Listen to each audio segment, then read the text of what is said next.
Good morning, good afternoon, good evening, or good night, wherever you are. Welcome back to Run and Bun. This one. So, 3 weeks ago, ish, give or take a few days, I last streamed preparing for Lilycove Rival. Today, we're gonna make the sacrifices necessary to get past Lilycove Rival. There will be sacrifices. I'm being a little fast, but that might have been a bit of a spoiler. So Lilycove Rival is the last time that you fight May/Brendan. It is one of the hardest fights of the mid-game. It's definitely not, it's not the hardest by any means. There's going to be way harder in the future. But this one in particular was just one I struggled with quite a bit. In part because I was looking for a sackless line. I already kind of figured out pretty quickly that wasn't going to work. Then I tried to find like a 1 or 2 sack line, but it started getting out of hand really quickly. So I asked for a bit of support. I got that support. Someone helped me. I need to make sure. I want to shout them out properly. Alright? Alright, I got it. The Nuzlocking. The Dexa community, aka the one that is basically where most of Run and Bun discussion happens. I just kind of put out the query like, hey, I don't see it. And I was talking about like, okay, if I want to change the nature of my Galissapod, which would be best? And that piqued someone's interest, like, okay, there's no way you need to do this with investing 3 skills to change the nature of your Galissapod. There has to be a better way. And they came through. Rin2075 on Discord came with a very good line, which had like a few small risks, but notably did not consider rough skin. The reason that's relevant is because with rough skin, a lot of the ideas that he had did not quite work out. So I did need to modify it a bit, but it gave me an incredible head start. The thing that was going to happen is, initially there was going to be a sacrifice of either Avalog or Berserker, and potentially both, if I am not mistaken. It also required me to use a one-time item. So yeah. Right now, none of those apply. Because of that whole rough skin thing, I need to not quite go from scratch, but at least modify it a bit. I did manage to modify it in a very nice way so that the sacrifices I have to make seem to be less valuable. However, unless a Pokemon gets inexplicably lucky, like win the lottery lucky, there's going to be 3 sacrifices. If somehow they don't, then it's if somehow they do, it's 2 sacrifices. One of those is literally whatever. A second of those has long overstayed its welcome and has not done anything for like a bunch of fights in a row. The third is hurts a little because it gets rid of a few of our niche tools, but they're not big enough to where I have an issue with it. It seems that my OBS is disconnected. I want to make sure that my Twitch is still active. It doesn't look it.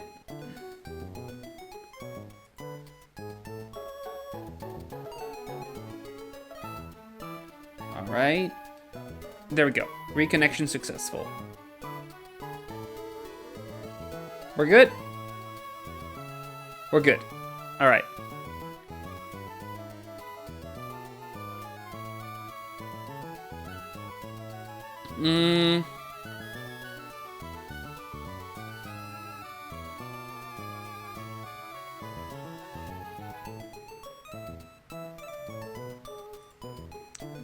So yeah, let's get the team ready. The team needs a bit of prep work. I'm gonna need to do a bit of... I do need to do a few fun things with this one, though. There's some very interesting things we're gonna do here. They are... We're gonna be bringing... No, not Poppy. We're bringing... Wolfric, who's gonna 1v1 exactly one Pokemon.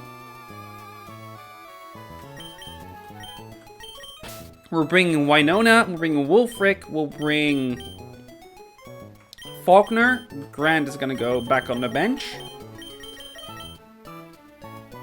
And we're gonna go to the other box already. Flannery is gonna be brought. Let's get rid of Lana real quick. Put her back. Cherry is going to be brought. Yes, we're already sacrificing cast form.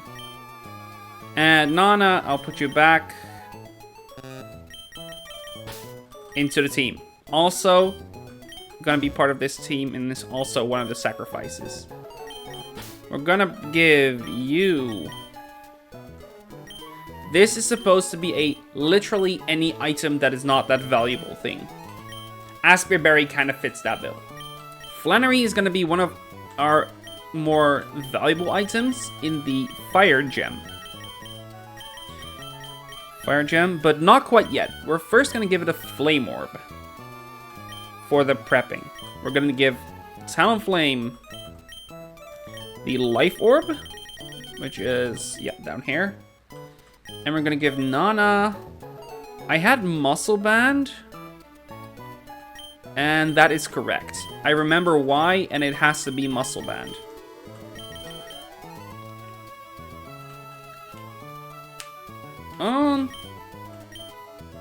I guess in theory, that's not true.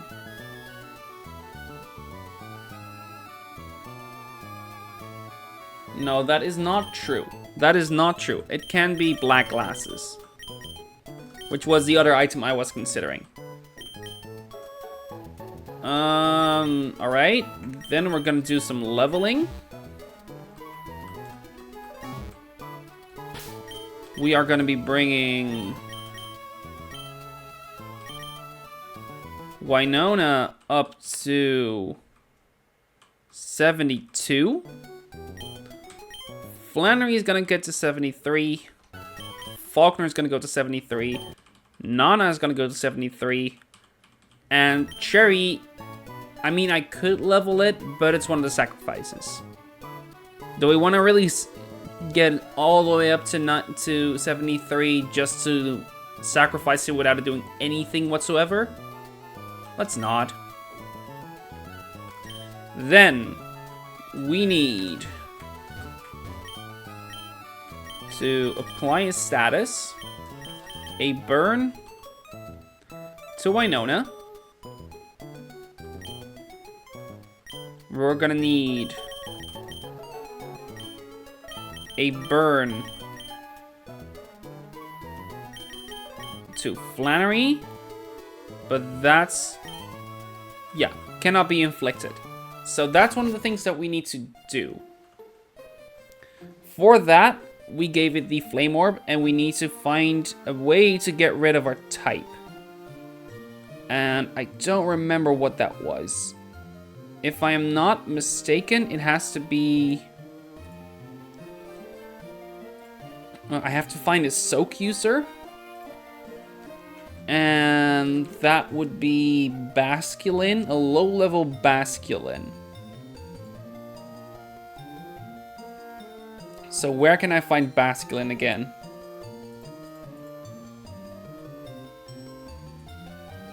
I don't remember. Pardon me.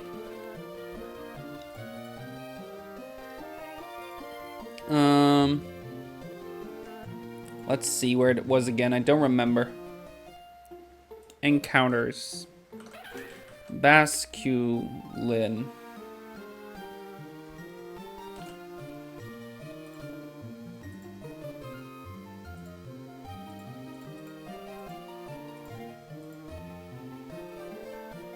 Route 108 would be the place to go.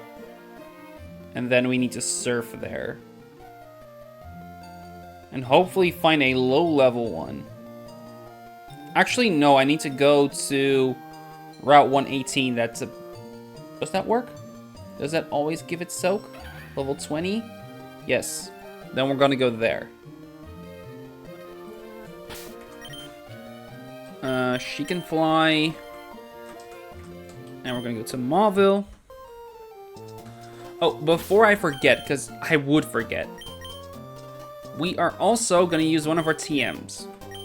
The one for... Where is it? Where is it? Facade. I guess someone could probably already figure it out. Winona's gonna learn Facade here.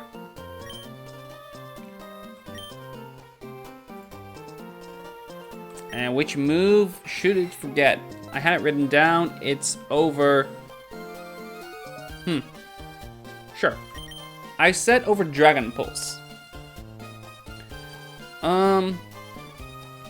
I will be needing Perish Song later. For a very specific interaction. And then the best way to use this would always be to Mega. And at that point, Moonblast will always be better than Dragon Pulse. At least that's what I think. Which is why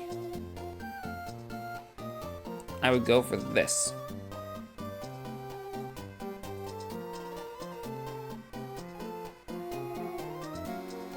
Double checking if I'm missing anything.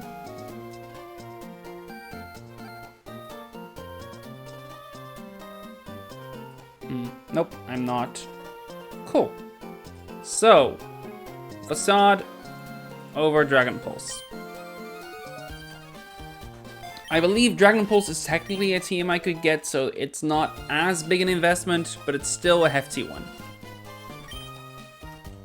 So now we are gonna be switching Flannery to the front. And we're gonna try and get it burnt. I need the... Where is my... There it is. I need to fish, actually. So...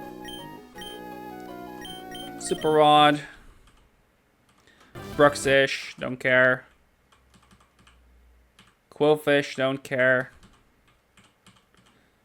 Dewpider. Dewpider also could get it, I believe. Dewpider gets it at level 29, though, so not relevant. And Dewpider again. Quillfish, we don't care for Quillfish. Tentacle, we don't care for. Quillfish, we don't care for.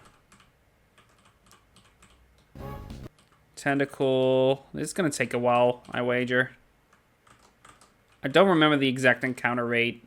Skrelp, no. Tentacle, no. Bruxish, no. Araquanid, no. Honestly impressive if you could hook that up here. Skrelp, come on, just give me the fish. Show me the fish. You can show me the fish. Basculin, there we go. So, Basculin, we're just gonna Will-O-Wisp and wait for it to soak us. Because the second it uses soak, we're gonna see the cool thing. One of the cool things we're gonna do for this fight. Beautiful! Thank you, thank you, thank you, thank you! Because we're now a water type, we can burn a fire type. And we're running away. Thank you, Basculin. Now we're actually gonna give you that fire gem. Health item. Fire gem. This is one of the sacrifices we need to make for this fight. It's one of the few gem items, one of the biggest boosts you can give to an attack for one time. So, yeah. Now, you saw that I put Altaria at level 100 and at level 72. We're gonna need her to be barely not level 73. So we're gonna go to Fortree, into the grass, and we need to switch it to the front before I forget. And we're just gonna level it a bit. Meaning we Moonblast. This time I should have been Facade, but I meant for it to be Facade. But we can Moonblast again. Pincer. Facade. That kills. Facade. That kills. Okay, we saw how high it went. I need to not... Okay. I'm actually gonna do the quick math here. We have 3,400 remaining. Araquanid will give... Let's see. I want to make sure I don't put him at level 73. XP Calc Pokemon. Stop with the AI mode, please. Experience calculator.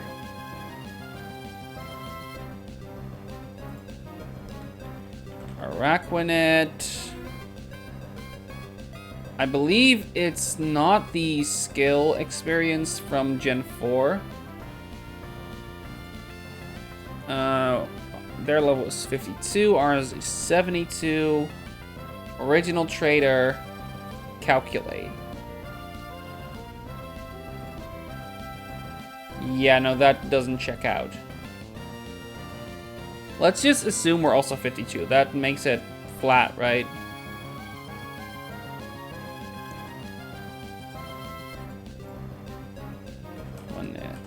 Okay, come on.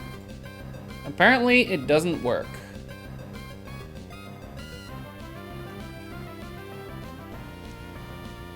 Experience calculator number 2. Oh, that's for Pokemon Sleep specifically.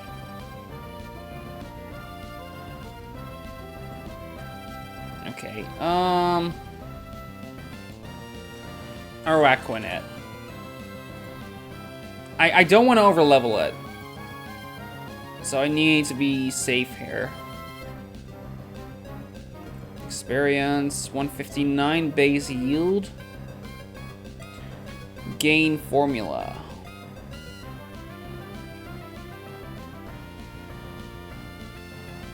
Let's see. Scale formula, the flat formula. The flat formula, actually, before anything else, I might as well show it off, right? I'll put it on this guy, so that's probably the easiest to look along. That doesn't quite work out.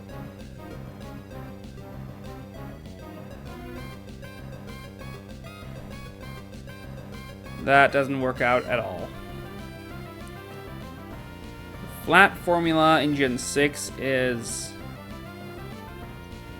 this.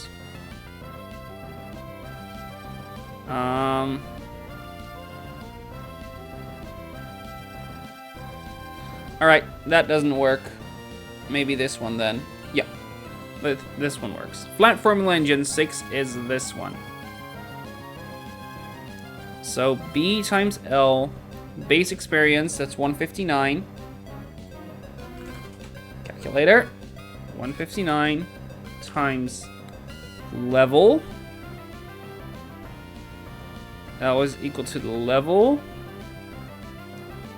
So that would be, what was it, 52? And then we divide that by 7 times A, that's 1. Times E, that's equal to Lucky Egg, no. Times 1 over S. S is just the amount of mons that actually are in the battle. And then T is equal to 1, like whether or not he traded it or not. So 1.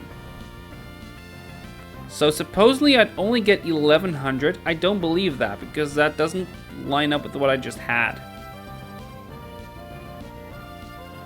Maybe Seismitoad is just that much more.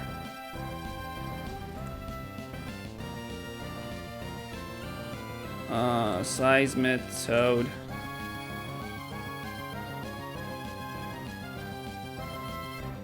$229. And that gave about 3K, right?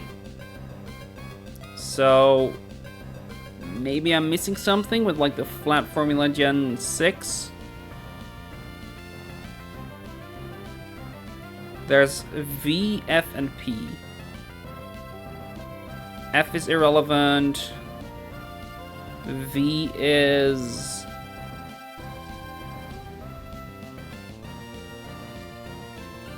I have never heard of that. At our past level, it will be able to evolve, but it has not. Really? Really? Huh. I'd never known.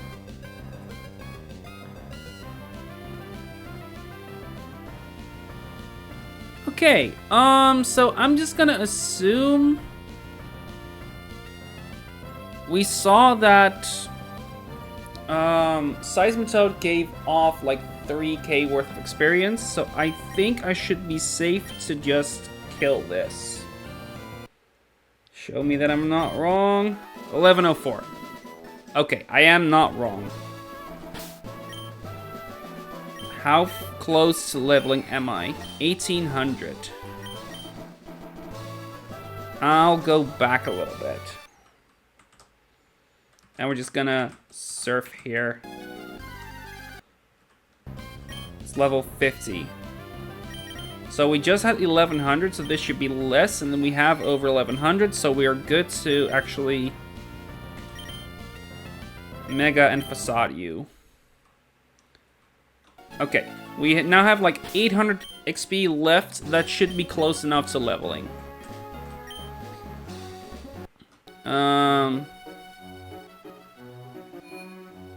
Oh crap, I kind of did it in the wrong order, didn't I? Okay, then we're gonna do the cool thing with Pyre again.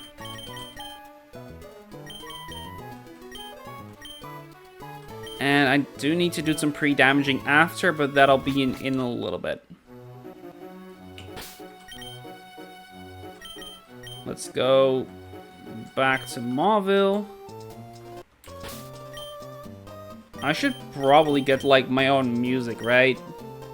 Have like a Spotify playlist of like stream music. Okay, what am I looking for again? I'm looking for Basculin, so I need to fish it up. Show me the fish. Give me the fish. Just the fish. That's not the fish. That isn't the fish either. Come on, fishy. Wrong fish. Fish. Fish. Fish. So now we wait. Used crunch. Used brine. Take down. Brine. Soak. There we go. That did nothing for me, but whatever. Okay. Because I still need to use the potion. Whatever. We are now ready, mostly. We just need to do some pre-damaging. For that, do you really want me to go through all that? I'm just gonna use the tool for it. I did want to do the pre-burning properly, because that's like a rarity to see. But everything else isn't, so yeah. Okay, I'm gonna double check the items real quick. Fire Gem on Pyre. Yes. Aspir on Avalok. Altarianite on Altaria. Cast Form. Life Orb. I have Muscle Band written down, but this is fine too. Yes, this is fine too.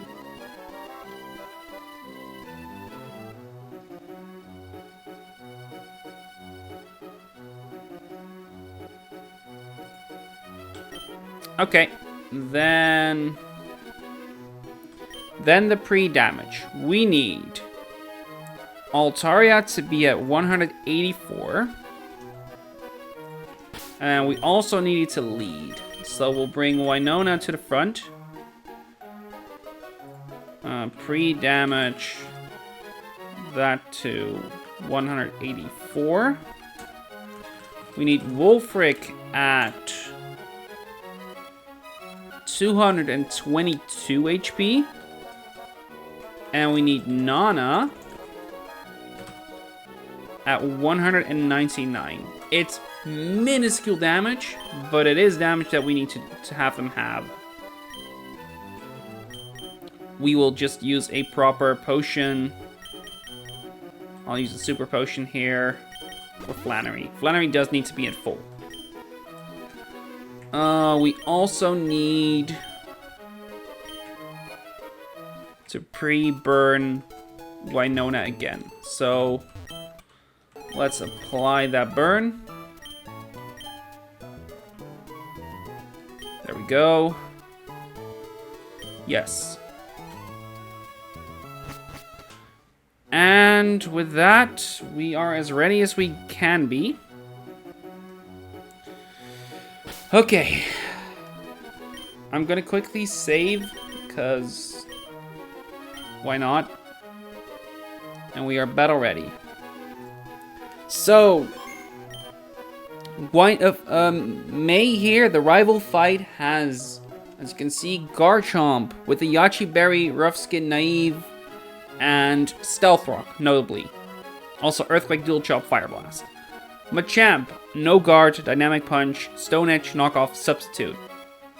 Weavile with Life Orb, Knockoff, Ice Shard, Pursuit, and Triple Axle. Melmetal, the mythical Pokemon. Mythical? Mythical.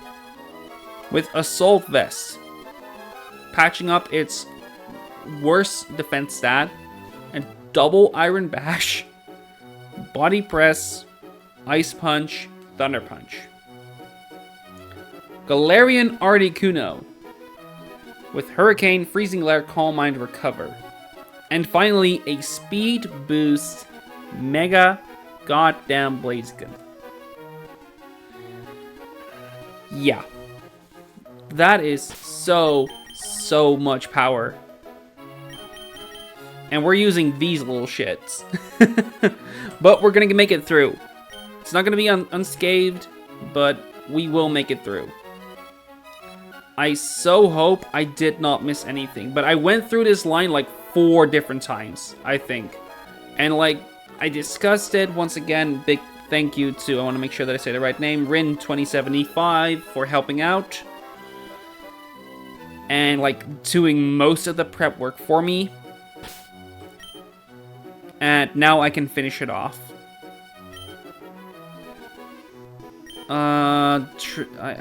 Flannery has the Fire Gem, right? Yeah, it does. Okay. No more stalling. We're gonna go. Right lead, Winona. I'll put them in order of like appearance, so I don't mess that up. Here we go. Oh hey, Accurator, are you shopping too? I bought a whole bunch of dolls and posters. Of course, I've also caught a lot of Pokemon and I'm raising them properly too. Actually, I'm more worried if you're raising Pokemon properly, Accurator. I'll battle with you so you can show me your Pokemon. Let's do it. Let's go for it. Let's do it. The Pokemon I raised won't be beaten by your Pokemon, Accurator. Let's show that.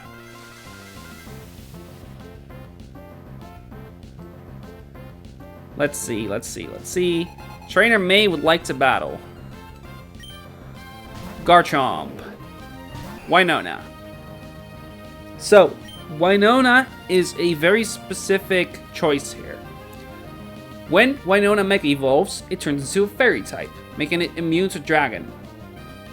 However, the opponent doesn't know I'm able to. It also sees that it's faster, and that it can one-shot me with Dual Chop. So that's the move it's going to use. We needed to use explicitly Altaria here, for the very simple reason that this way we can deny it from ever clicking Stealth Rock. On the first turn, even a slow kill could tie with Stealth Rock, and you want to avoid that, so we give it a fast kill, and then deny that fast kill altogether. This is one of the best ways to use Winona in general, Mega Evolving a Dragon type into a Fairy type to become immune, and then using Pixelate boosted Facade to KO this Garchomp. Show me it works! Mega Evolution. Yeah, Mega Altaria. Garchomp is going to use Dual Chop. Okay. And Facade should one-shot it here. And it does. Triggers the Rough Skin, which is a bit annoying. Gives us some damage. We get some experience, giving us a level up. Notably, giving us just a tiny bit more HP. It might be relevant. It probably isn't, but it might be. Weavile comes in. Did I not get a burn tick? Or did I miss it? No, I did get a burn tick. No, I did. I was about to be very weirded out. Weavile here is going to use Triple Axle, and only Triple Axle. Wolfric can take that perfectly fine. It's the bulkiest mon we have, and it resists ice, so it's the best switch in here by far. Now, when I was preparing myself, this was also what I had in mind. So you just use Wolfric as the as the counter to Weavile. It was one of two things I was considering. The other one was Golisopod. The issue here was mostly that we didn't know what was kind of coming after. Depending on how much damage I would take from both this knockoff and this Triple Axle, it could very well have gone all over the place. As you can see, that Triple Axle could miss. It could miss at every single hit, and therefore there was a lot of spread. So right now, double checking, we need to be below 114 HP. That's 180 before he clicks knockoff. And right now, we are too low for that, so we need to stall a turn. That means we're going to crunch. Crit on the knockoff.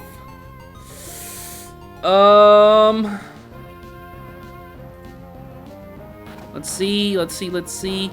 We are out of knockoff crit range. We are also out of Triple Axle crit range. Barely. Literally, knockoff crit right now deals 82 max. I missed that risk, so I'm glad I didn't get punished for it. Gyro Ball now kills it. Knockoff here does not do enough, and Gyro Ball, it would have done enough at the start. We just needed to make sure that we're low enough to where Machamp always comes in and always clicks an attacking move. That's going to happen now. Machamp is going to come in. It sees a kill with one of its two moves, Dynamic Punch or Stone Edge. And this is where we sent the first sacrifice. Cherry, bye. Thank you for your orb. We'll use that wisely, and we'll use this free sack wisely. It used Dynamic Punch. That means we can now bring in Winona. And Winona here is going to KO the Machamp.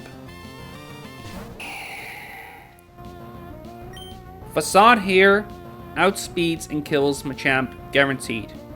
We're gonna KO it in one shot, And we're going to take another burn tick. Let's see. Take another burn tick, and we're now at 138 HP. Okay, so far the line checks out correct. Exactly. Melmetal here is going to use one of two moves. Ice Punch or Double Iron Bash. Flannery can take both of those barely.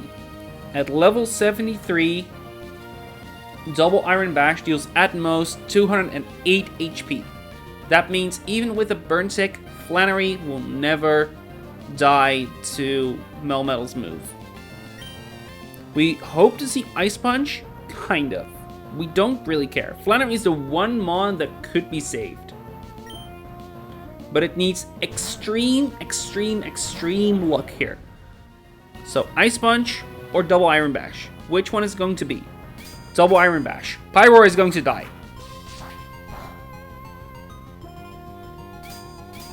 Hit number 1, hit number 2. Okay. It's not going to die yet. Let's see.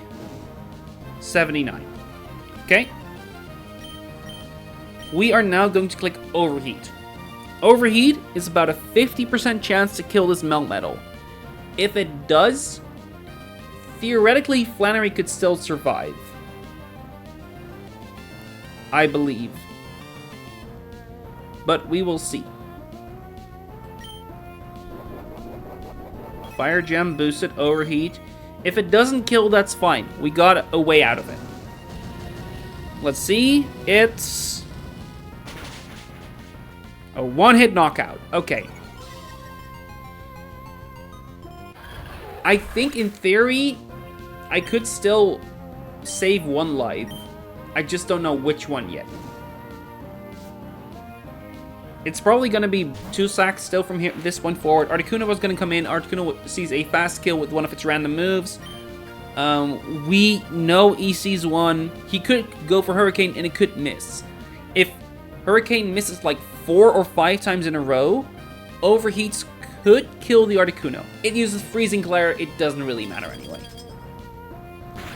Flannery, bye-bye. But with this, we now know how the rest of this fight is going to go.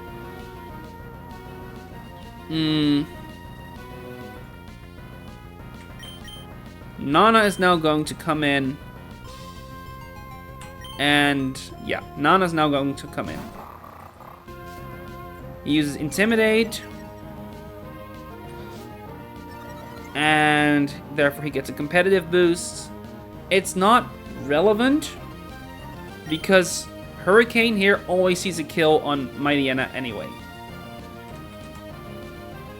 It always dealt at minimum 199 HP, and we need to make sure that Articuno saw a kill.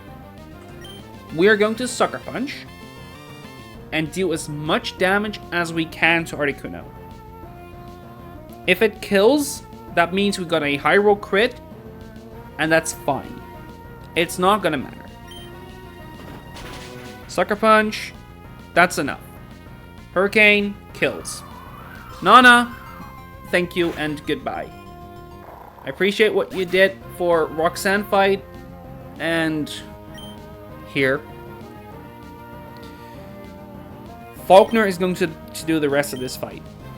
Faulkner has enough damage in the tank to take out both Articuno and Blaziken. Pardon me. With the Life Orb equipped, Brave Bird here always deals 45% minimum. Even more actually, because I still have him at 71. He's at 73. Faulkner is faster than Articuno, and therefore we are able to kill it with Brave Bird. We're going to take a bit of recoil. That is fine. That bit of recoil, 30, alright, fine. And Life Orb, we are always at 153 HP minimum. And finally, the chicken comes in, and even after Mega Evolution, with a tiny bit of extra bulk and a tiny bit of extra speed, Talonflame is faster than Blaziken, and Brave Bird is a guaranteed one-shot with the Life Orb boost. And with that, 3 deaths down, but we took out the last May fight, the last chicken that we might see. I don't know if that's true, but it's one of the last. 80, and then it goes to 60. Whew! I remember the battle I had with you on Route 103. That battle helped you become this strong, didn't it? Sure. Let's update the death counter. I'm thinking of going back to Lilyroot soon. I've caught a decent group of Pokemon and my Pokedex coming along, so I'm going home to show my dad. What are you going to do? Collect all the gym badges and take the Pokemon League challenge? Well, while you're collecting badges, I'm going to work on my Pokedex. I'll complete it before you. See you.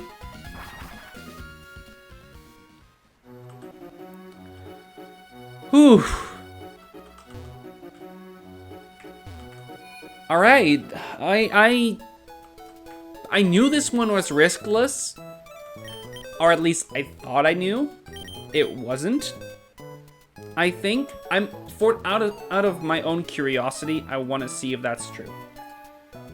With the Aspear Berry, if I were to take 2 hits, that means I took, let's say, what was I at? Like 180? Then, okay, there was definitely a chance there that I took. Wait, I can actually do that properly, right? I can do like Ice Shard crit damage from 222. I take 26, so I was at 196 there. And then Aspear Berry. Yeah. Yeah, I could still have died. That I was out of range, but there was a risk there. And I missed it. It wasn't a big deal, I guess. But oof. Oh well. We made it past, and we have 3 more to add to the death box. But let's be honest, if I had to sacrifice 3, these were probably 3 of the best sacrifices I could make at this point in the game. I'd much rather it be these than what was initially poised to me, in that I would have to sacrifice Poppy and potentially Wolfric. So, thank you, you 3, for your sacrifices. Hopefully, I get to use them wisely.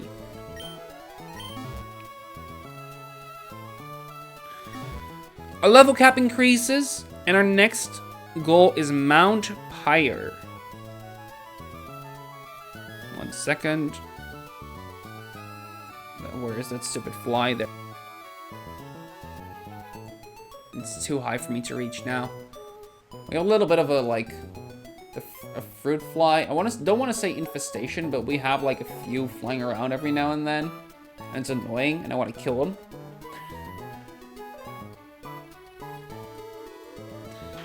Oh well. None the matter. We'll heal the other 3. And we're gonna go on to the next fight. Let me show off what that one is. Actually, I say the next fight, I don't have to fight quite yet. Because the next few trainers I have already prepared. I have them at the ready, and I can take them on right now. They're a little bit dependent on, like, experience and shit.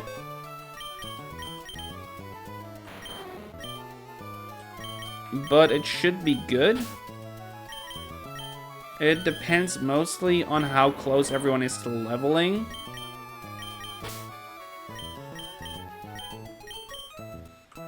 Let's bring you next to all the other megas. Let's bring you the Protectmons, like put those next to each other.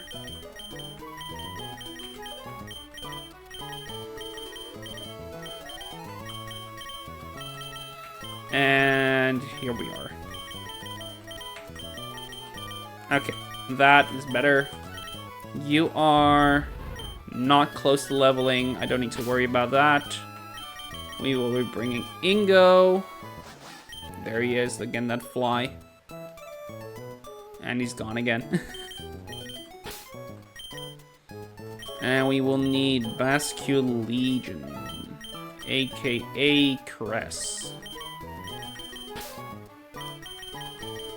We also need Blue.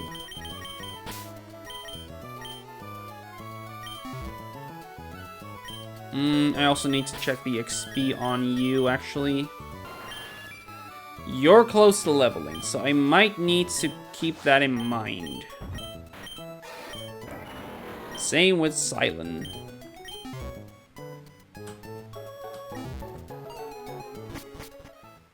Because I don't need to level anyone at this point. Also, let me put in the repel, because I don't want to have an encounter right now. Nope, down here, and there. Headloom's Mount Pyre. It is a natural monument to the spirit of the departed Pokemon. We have two new routes here. Route 122. We have Route 123 here at the bottom, which you can only access fully after getting Waterfall, aka once you've beaten the 8th gym. But there's a few little things here. A new rare candy.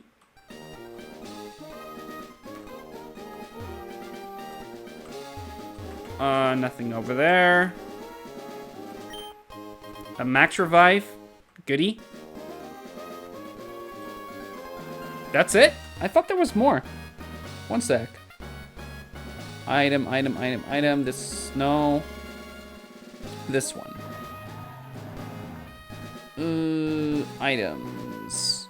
There's one on Route 123. There's some in Mount Pyre. That's it. Right. Okay. Then let's enter.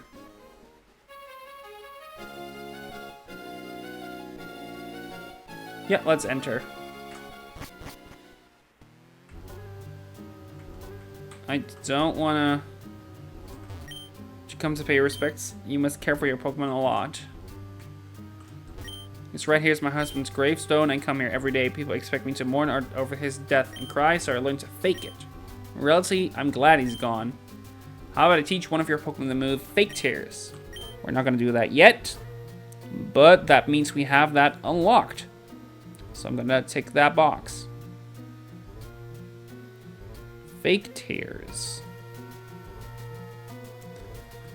We have Team Aqua over there that we cannot really do anything anymore. I'm gonna quickly save here because I don't want to just jump into the next fight all unprepared, you know? Okay, that's kind of what I figured. So the next fight is a double battle. I'm gonna double check.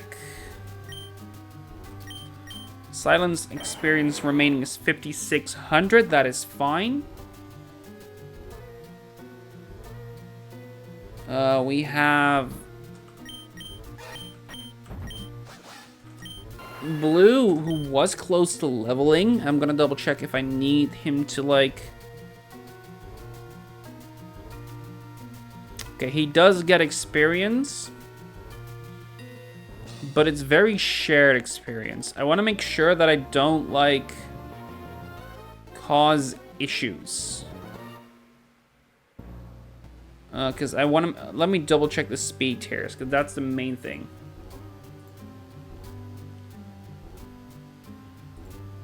The speed tier here and there. Him going to level 65 is not relevant. I do need him to be a little bit lower in HP, though, as a result. So let me do that. I will... Let me double check what was the HP difference between 64 and 65. 191 to 193. So I need him to be 2 HP lower than I have written down. No, 4 HP lower than I have written down. Because he also takes a little bit less damage at 65. Okay. So, let's do the pre-damaging. We need...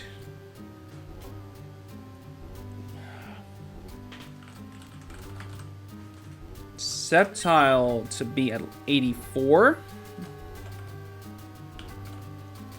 We need Sneasler to be at 204. We need Claire to be at 106. And we need Blue to be at 158. Alright, then let's equip the items that we need. That is only a Mystic Water on Cress and a Raspberry on Claire. I'm gonna quickly go through this line with you guys because I want to make sure that I didn't miss anything. We are no longer at Lilycove Rival. We are instead... I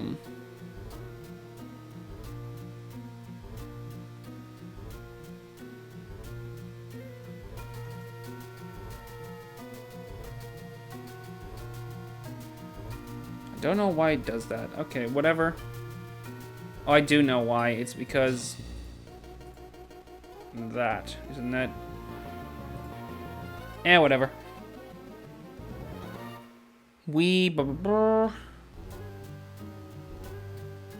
Oh yeah, that was what I was doing. I need to put this guy over to Dez and Luke.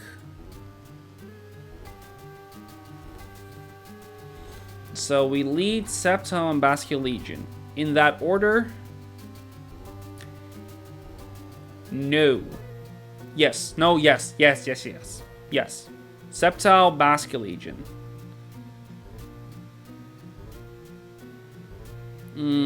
Sceptile. Basculegion. Caracosta. Sneasler. Kingdra.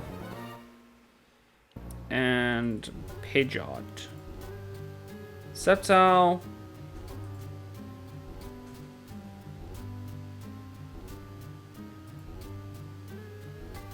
Is whatever. We need Mystic Water on you.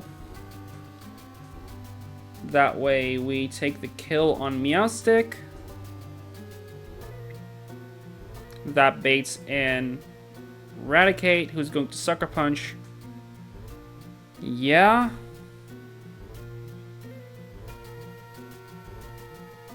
Sceptile goes into Caracosta, who takes the Bullet Punch. And the Sucker Punch fills into Sneasler.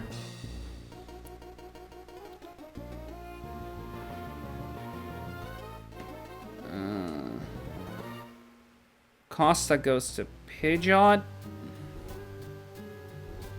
As I close combat Berserker for the kill.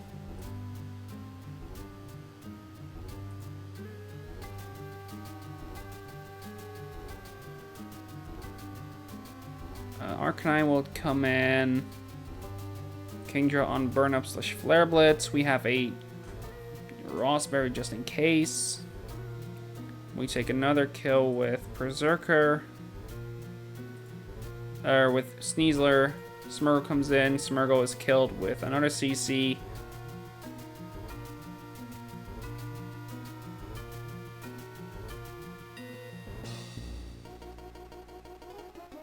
And I want to make sure that the damage there checks out.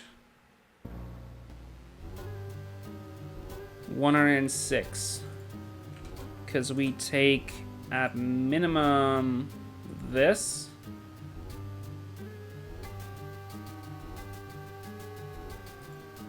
I think it could even be at 116. I could be at 116 even.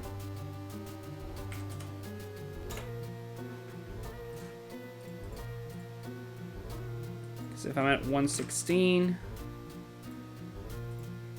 boop.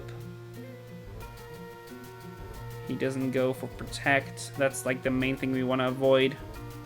And he will see a kill with Psywave. And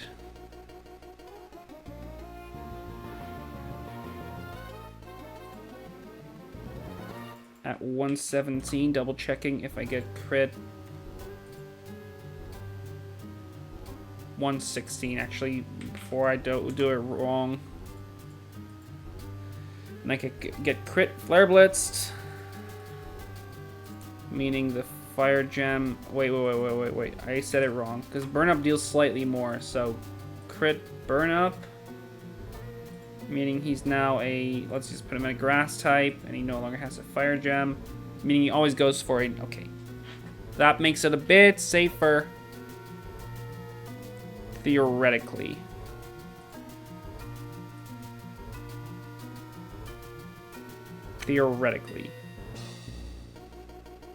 Because if he did go for Flare Blitz before...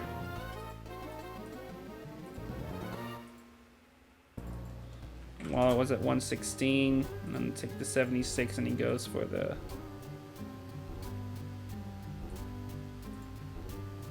Move after, yeah, then I'm too low. Okay, good. And the speed tears are irrelevant.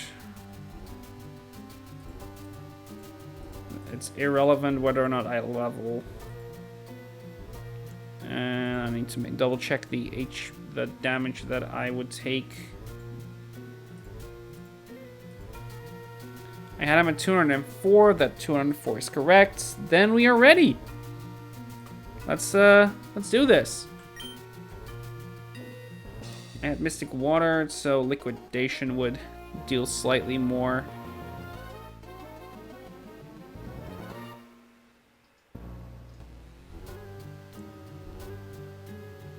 It doesn't quite matter. Yeah, we are good to go. Double checking the team, double checking the items. No item here. No item there. Yeah. Mystic, Ross, none. Pidgeotite is not relevant. Could be fun, but it's not relevant.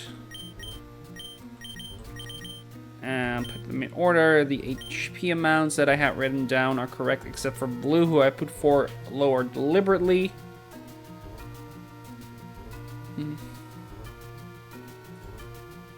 Yeah, we're ready. Let's go.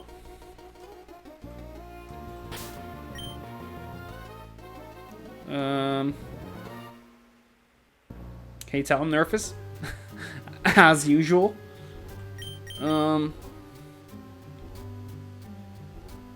Ingo, Claire, Blue, Grant, Cress.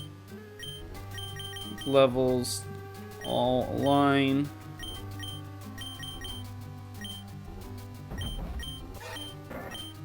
None of them will level in time, except maybe Blue, but we have accounted for it.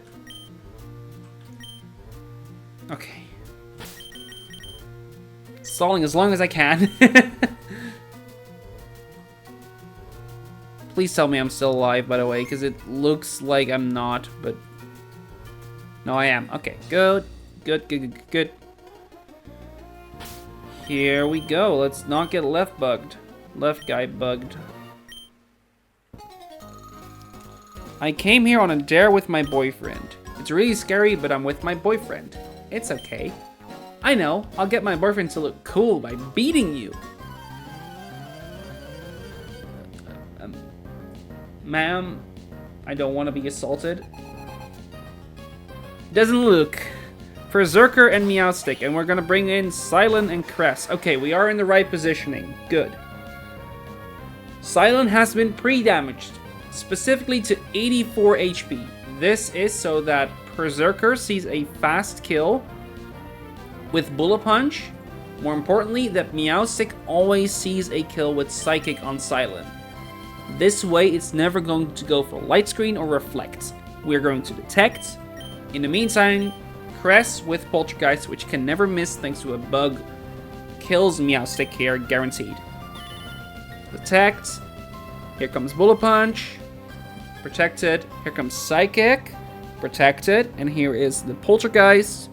He's attacked by his Light Clay, and we say goodbye. It's dead. Next.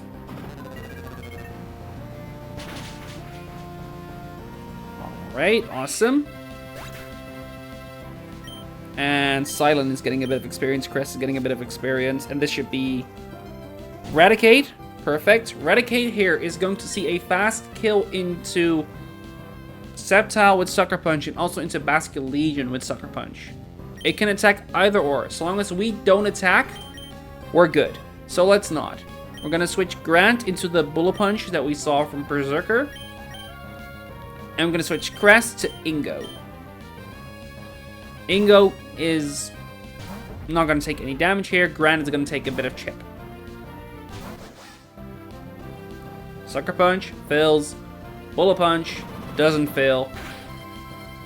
Okay, and with this bit of extra damage, and the fact that we are slower than Raticate, thanks to the fact that it just failed a move, is going to Stomping Tantrum Caracosta and always see a kill.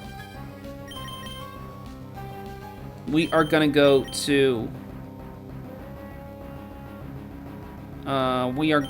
blue, and in the same vein, Berserker always sees a kill with either Close Combat or Iron Tail, and that is a fast kill, so we will always go for one of those two moves.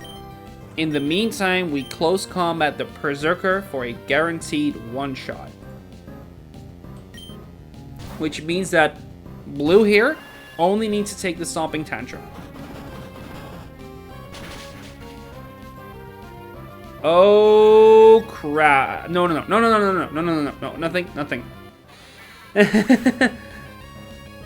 All of a sudden, I noticed that Raticate also saw a slow kill into Ingo, but it's a slow kill, not a fast kill, so we don't actually need to be worried about anything. There's going to be a Stomping Tantrum into blue, guaranteed. Show me that I'm right, please.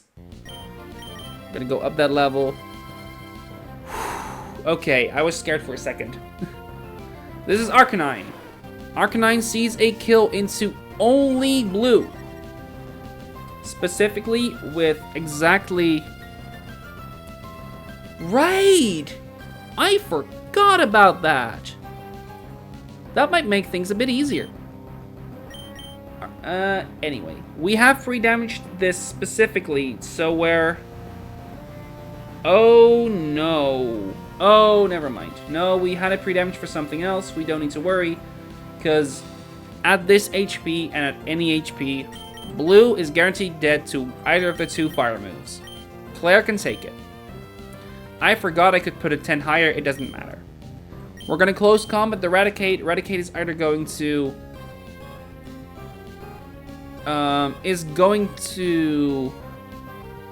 Sucker blue or Stomping Tantrum Ingo.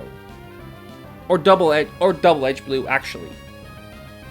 So we are guaranteed to see a kill with either of those two moves into blue.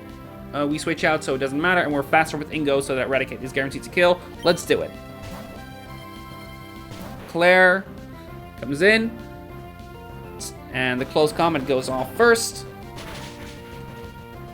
And that means Raticate is down. Raticate is not going to use any more moves. Yep. And Silent is going to go to level 67. At this point, that's fine. Everyone else gets like 2k experience. Flare Blitz here is going to hurt. Into Kingdra. But Kingdra is never dead to it. The Fire Gem that Arcanine has is now consumed. Finally, Smeargle comes in. And Smeargle sees a kill into Claire with Psywave. So that's the move it's always going to use.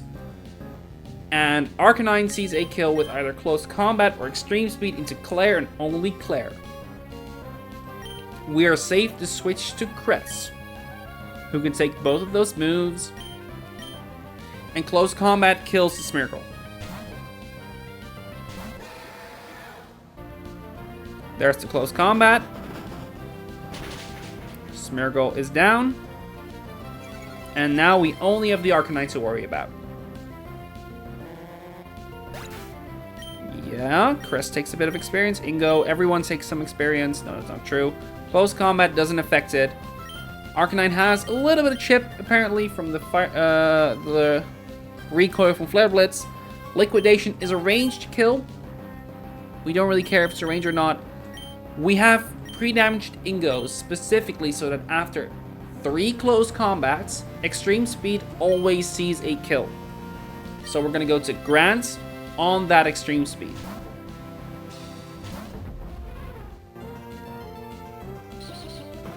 E-Speed.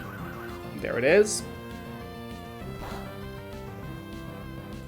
And now Liquidation is barely not a kill. We could Liquidation and Protect. We're gonna Aqua Jet. Finish it off that way. Give Grant a kill for once. We could have shared the experience a bit more, but actually no, because the only one left was Sceptile, and I don't want to give that experience. Well, we lost, but that's okay. I'm right here by your side. We'll make it through this dare. We're lovey-dovey, so we don't care if we lose. Good for you. Let's get back. Altogether, quite safe, right? I had a few scares, but those scares were unwarranted. And were just my dumbassery. Let's heal up. Take your Pokemon for a few seconds. And let's move on to the next fight. The next fight is not a double battle, it's a single battle. And it's one that involves a bunch of slow as shit Mons. I believe I have a diverging line for this one. I want to double check it. Leah is the name, and let's show it off on the bottom of the screen there too. We have beaten this one. We can filter it out and focus on the next one. Alright, let's see.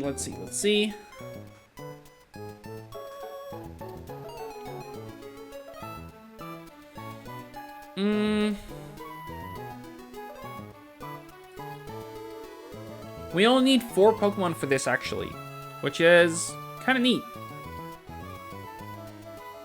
What we need is, as it slowly starts to load, and it starts to load, and it keeps loading, we need you. I don't want to spoil anything quite yet while it is loading. I also need, like, I have it on my end as well. I want to make sure that it's on my end as well. There we go. We need you. We need you. And we need you. You're at 73. And you know this move.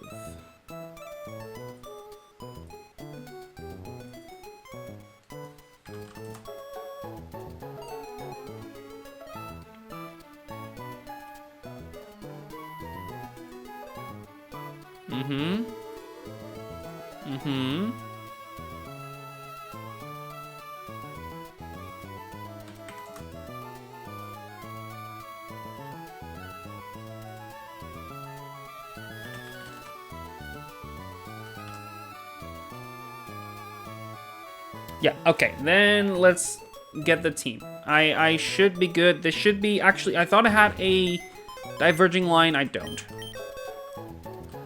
What we need is to get rid of the items, because I want to clean up first before I start setting up again. Put this in the bag. Put this in the bag. I'll keep the Mega Stones as always.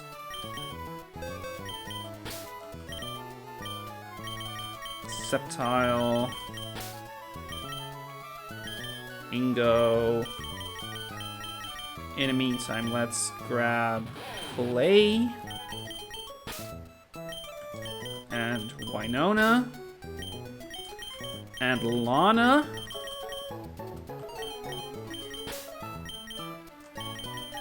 Over Blue. And I need Muck.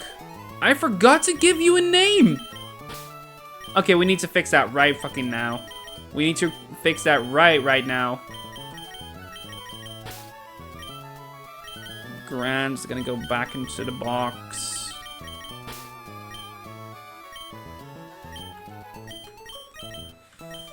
I will bring... Who's a fun bring? I'll bring Ingo again. Ingo's gonna do a lot here anyway. And let's bring a shitter like Wake, I guess.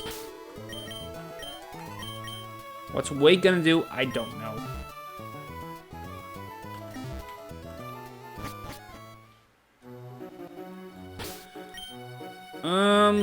Alright, let's fix up that whole not having a name thing.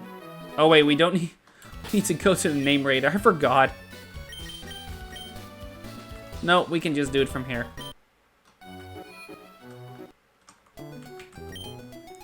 We need to change a nickname. We need to give Muck one.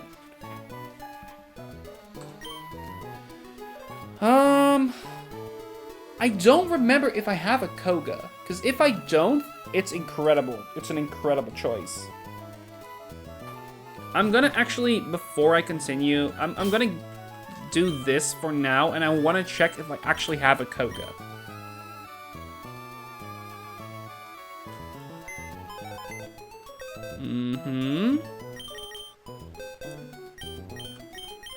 Poison types, Janine. I do have Janine. I don't really have a lot of poison types, actually. This is my only other poison type. No, it's not. I have Janine and I have Roxy. Yeah, Koga. Then it's Koga. Koga uses Mucks. It makes sense, right? Right? I'm not being crazy, right? Right. You can tell me I'm not crazy, right? Anyway. Let's get some leveling going. We need Clay to go to 73. We need Koga to go all the way to getting an explosion first. We're gonna get rid of... I am going to right now get rid of Gunk Shot for the very simple reason that I can reteach Poison Jab. I think. Actually, I want to just ask, if I'm being honest. I just want to ask this one because I don't know it, right? I don't have an awful lot of poison types. And I do have a fair few dark types. So I am between both of those choices.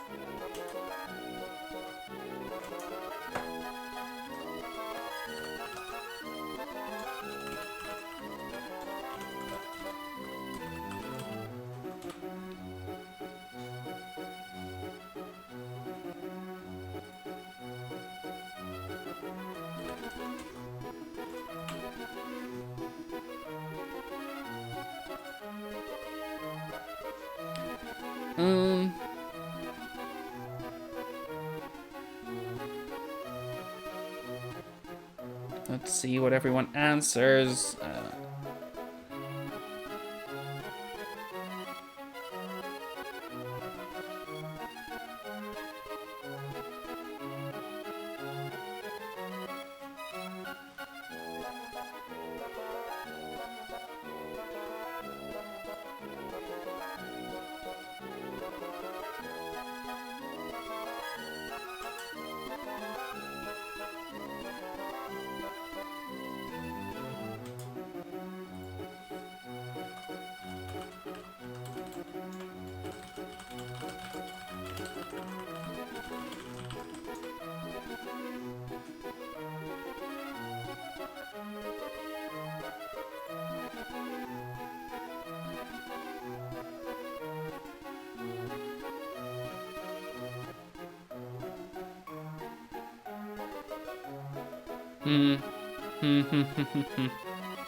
So, let's think about it, right? Let's just think about it ourselves. It's not knock. We're not getting rid of knockoff. It's not gunk shot. It's not earthquake. I feel like the coverage of earthquake is too good to pass up. It feels wrong to cause it feels wrong to keep both, but I do feel like gunk shot is replaceable in time. There's also the fact that more often than not,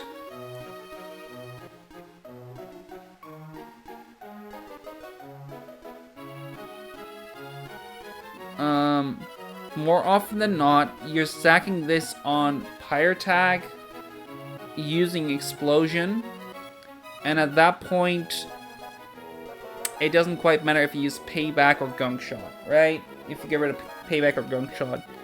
If that's what I'm not going to do for some godforsaken reason, I highly doubt that's going to be the case, but we'll see. I should keep gunk shot, right? No, I should get rid of gunk shot, because I could at least get poison jab back, which is probably better. Okay, it feels wrong to get rid of any of these three, because all three of them are good for it, right?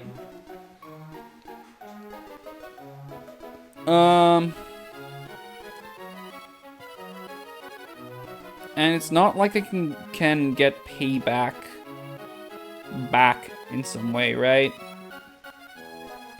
Inner power, poison jab, shadow punch, frostbite, avalanche, psycho shifts. No. Might be a TM. A reteachable one. Actually, I can... Wait, TM's there. I can get that back, I can get that back, and I can get that back. No, not that one. Zark moves. It's like sorted by type, right? I can get... No, I cannot get payback back. So, I'm just gonna get rid of gunk shot.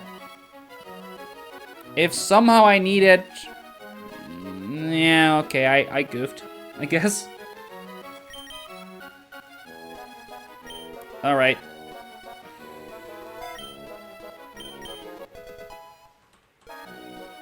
And now we're going to go all the way up to 71. 71.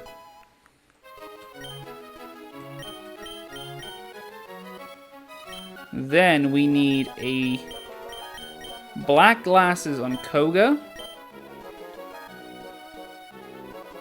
We need life orb on Clay. We need pre-damage and a burn on Winona. And we need to poison Koga. Preferably toxic poison. There is a way to do that. Thankfully. We poison. No. I need to apply status. Burn. On Winona.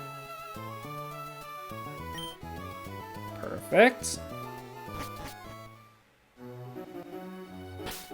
Then we need to get Koga to be toxic, and for that we need to go to a route where we can find Salazels, which would be the same place I caught one, right? Probably. Yep. That being Route 113, so right over here. Yep.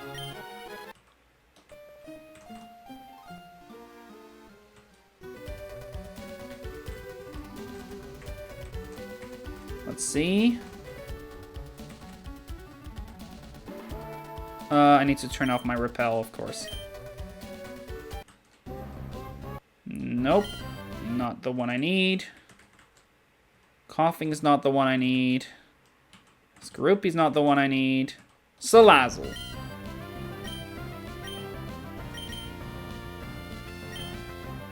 I am too fast.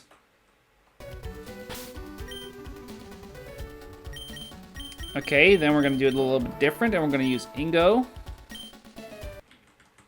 as like our lead. Houndoom, Yanmega, Skorupi, Drapion, Yanmega, Salazzle. Just click Toxic. Venoshock.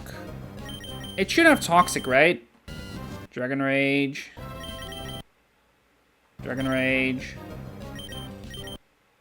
Venoshock. Okay, well, I did not mean to do that, but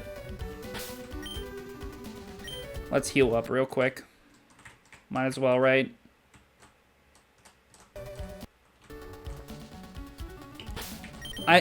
For proof of concept, I do want to do this right. And to make sure that I do it right, I'm actually going to check that he actually has Toxic. Yes. I just got unlucky. Coughing. Stunky. Salazzle. Okay, come on, show me Toxic.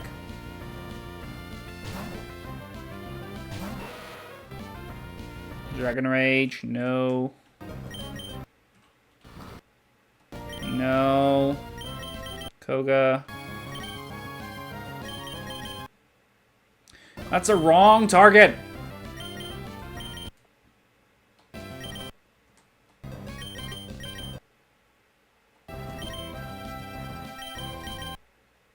Okay, there we go. And we're out.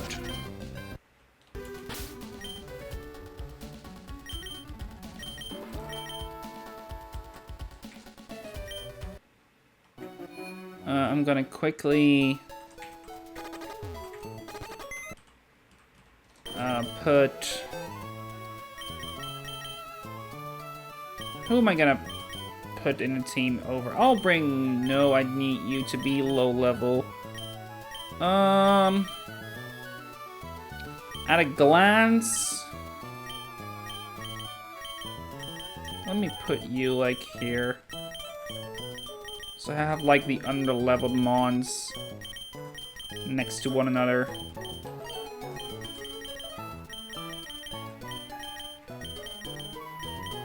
That should do-ish.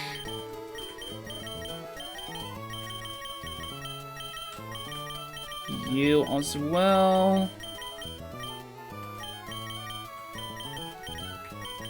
And you are under-leveled. And that should be everything. No, Misty as well. Poppy. Will. Berg. Looking at it, it's probably... I'll bring Wolf. No. I'll bring Bert. I am so indecisive. It's not gonna matter. It's not gonna matter whatsoever. Wake can go back into the shitter box.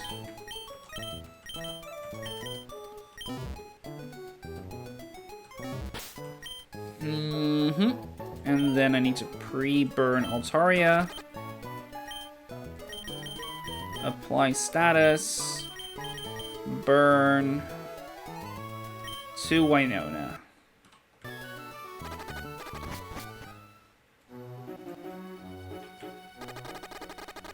Yeah, this is gonna take a bit. Oh, I need to be careful actually with 129. That's not gonna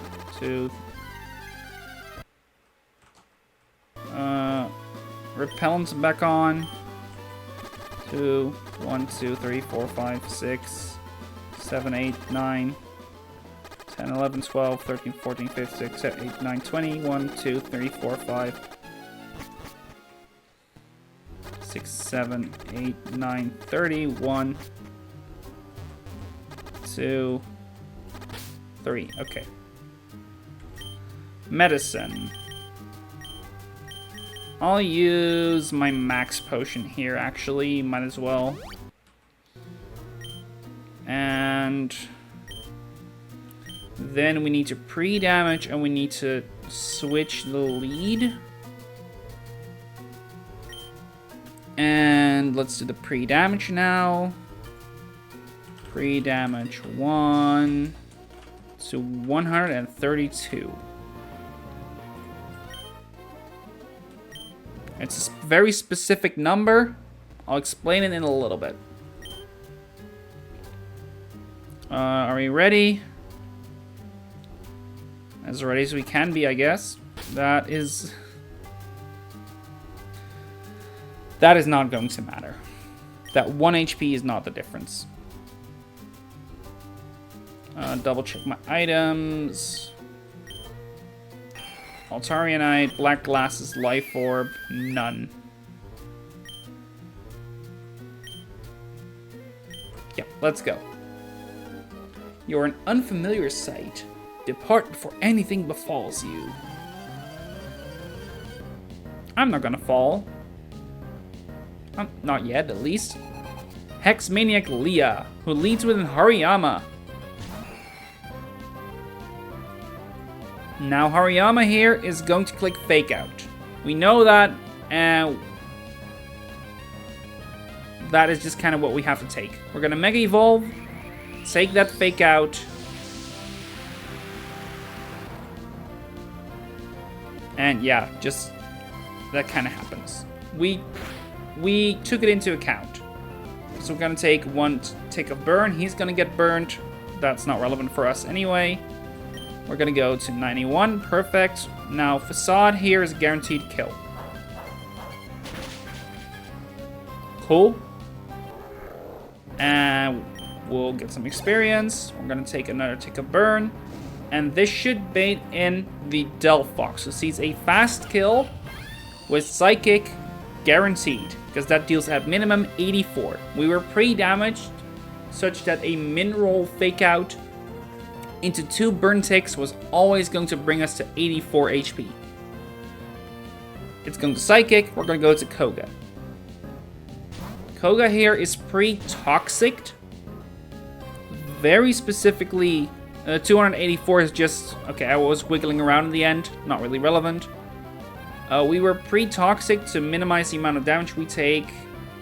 And with Black Glasses equipped, Knockoff is a guaranteed kill.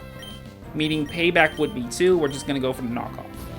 Flamethrower here. This is why we pre-Toxic. We needed to guarantee that we weren't burnt. Because that would mean that our... pardon me. That would mean that our knockoff would no longer kill and we'd get in range of like double crit shit. This way, we're just not. Get some experience. Hurt by poison. Alright. Umbreon. Umbreon here is going to click one of Curse or Foul Play. We're going to go to Lana on either of those moves. See which one it is. It's Curse. Curse could be annoying if it wasn't for the fact that it also lowered its speed. The reason it's annoying is because it could baton pass, and we don't want it to. So we're gonna encore it into Curse. That way he's just gonna keep clicking Curse until we kill it. We're now faster. Moonblast is a 2-shot. And on a crit, it's just a 1-shot. Sometimes. Curse again. And the concept behind switching, like, we have it stuck into Curse right now, and because it's at very low, it could theoretically switch out if it wasn't for the fact that we show a fast 2-shot on the Behem. So Moonblast here is going to guaranteed kill.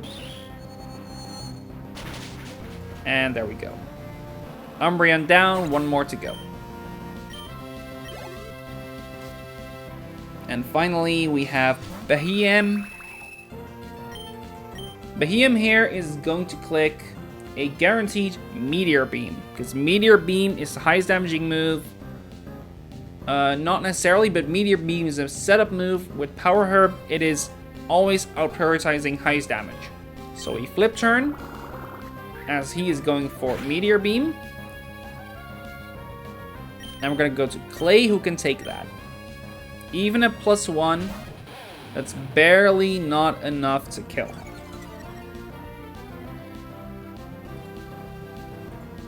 Even at +1, it deals at most 87.9%. 212 HP. And with the Life Orb equipped, and him having no more item, with the flip turn chip that we did before, knockoff is still a guaranteed 1-shot.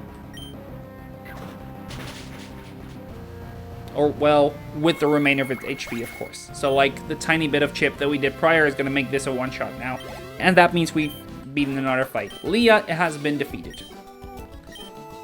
Awesome. Easy enough. And now let's get back and get to healing and switching up the team for the next fight. The next fight, we're going to bring a full team of 6 again that's actually going to do something. What's the fastest way here? I think it's technically Lilycove. Yeah.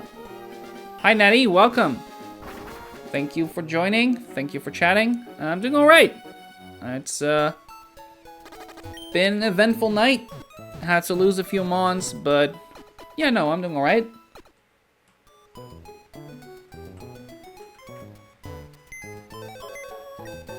Hope you're doing well too. If you're unfamiliar, this is Run-a-Bun. This is considered the hardest Pokemon game to Nuzlocke. It's a fan-made game, or ROM hack, technically. So, yeah, if you're unfamiliar with it, there's plenty of people who have completed this. Yeah, thanks. How's your day been? Busy, just with work. It's, yeah, as usual, like, this is not my full-time job, naturally. I just do this on the side, so I've just been working all day. And using my nights to, yeah, try and play this game. And that reminds me, I should go check up how my wife is doing real quick. It's important, though. Yeah, no. You have to bring in the money, right? It's, you have to live somehow, weirdly enough. You can't just live off welfare and prize money or something. This is a really good game, though. So I heard a lot about... How do I... There's not a right answer to that question. What do I mean by that? This game, it's not a Pokemon game classically. In the sense that a standard Pokemon game is you play through the story and you encounter new critters and you want to befriend those critters and just get through the end game, right? Naturally, this is a Nuzlocke, a hardcore Nuzlocke. If you're unfamiliar with it, it's just a challenge version of Pokemon where you can only catch the first Pokemon on a route, and if you faint Pokemon, it dies. I think most people know what a Nuzlocke is by now. It's been very popularized at this point. Which already kind of makes it a challenge, right? But most standard Pokemon games you can still run through decently easy with Nuzlocke rules, at least to an extent. You need maybe a little bit of prep time here and there, but most of the time you can just kind of eyeball a lot of shit. This game has 400-ish fights that are designed to be unfair for you, and basically turn this game into a puzzle game. A puzzle game slash roguelike, almost. Like, I've heard it being described as like a very long roguelike. But the way I see it, it's a puzzle game with Pokemon, where you basically have to find a solution to 400 puzzles in a row with ever-changing puzzle pieces, i.e. your Pokemon. And some puzzle pieces fit better in the early game, some get better in the mid game, some are better in the late game, and so on and so forth. I really like it, but it is a very specific type of gameplay that requires a certain type of brain, I'd want to say. It is a good game, but it's very specific, if that makes sense. It's well constructed. I see, I'm thinking to start playing it, so should I or not? What would you suggest me? It depends on if you like that kind of gameplay, right? If you have played Nuzlocke before and want like the ultimate challenge, then by all means, I would absolutely recommend it. If you like puzzles, if you like to like do math and shit and like look at teams and like, okay, how do I solve this? Right? That kind of mindset. If you like that, then I think this would be a game for you. If you're a casual Pokemon fan, I wouldn't necessarily recommend this. Naturally, you can also play this without Nuzlocke rules, which is, I mean, kind of how this game was intended, but not really. So yeah, it would be my first time ever. Then I would absolutely not recommend it. And that is, like, I don't mean that with any ill will. This is not a game to do your first Nuzlocke in. You should do just a standard or like content extra ROM hack Pokemon game, or just a standard Pokemon game. Usually people recommend Fire Red Leaf Green if you're like very novice at this, and recommend like either Sun and Moon, Ultra Sun and Moon, or Black 2, White 2 if you're like decent at Pokemon, but haven't Nuzlocke before. I think that's probably the main one, but honestly, whichever Pokemon game is your favorite, that should be the one you start a Nuzlocke in, to see how it works, right? To see if you enjoy that type of gameplay. It doesn't one-to-one translate to Run and Bun, but I do think it's a bit of a prerequisite to start Run and Bun, to at least have done like 1 or 2 Nuzlockes. Officially, this is my, I want to say, 3rd Nuzlocke, which I'm already way under level compared to where most people are for that. That said, I have like an unhealthy amount of knowledge about Pokemon and like Pokemon battling and shit, just like from being like Showdown, very Showdown savvy, Pokemon Showdown, the online battle simulator. I've been on that a lot. I like just the whole spreadsheeting, calculating shit that you do with it.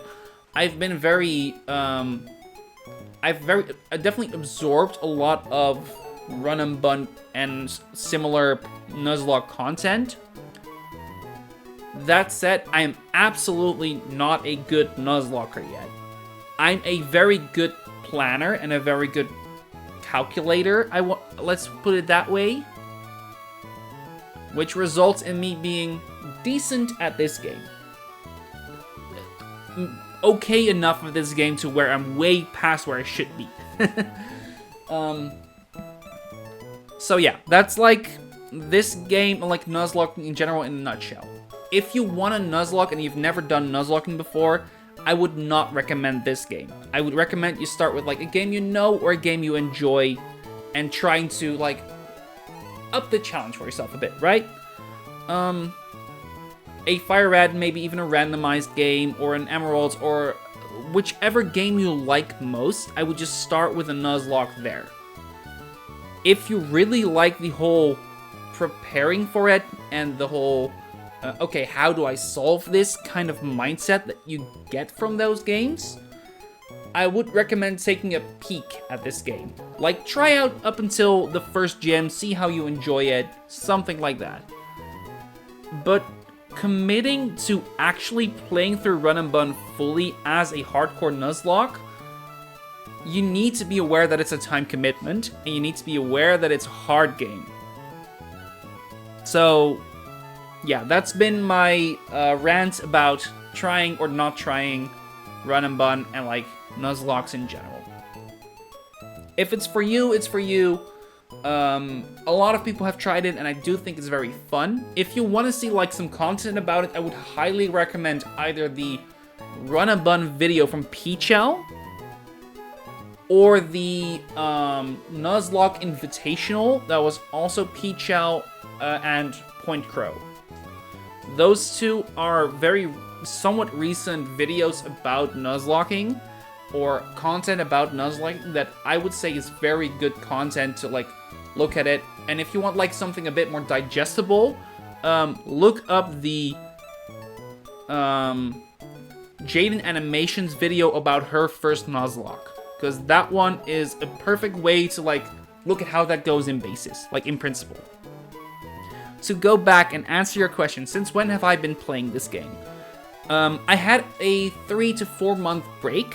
I will say that, but I've been playing this since March of last year, and this attempt has been going since I want to say April of last year. So I think all around, like, I can actually show like how many hours I have in this game, right? I can just show that off. I don't speed up too much. I do a little bit, but not an awful lot. This is 120 hours. I think in practice, I am around that number, maybe even beyond that number, because I've also done a bunch of calcing without the game actually being active, you know? Like off stream, without anyone looking, just like being in bed, sometimes even in bed or behind the screen and just like, okay, what now? You know? So yes, time commitment, absolutely. I love it though. I love playing this game. I love watching people play this game. I love being involved in other people's Nuzlocks from this game. The mindset and the play pattern of Run and Bun, I've been enamored with.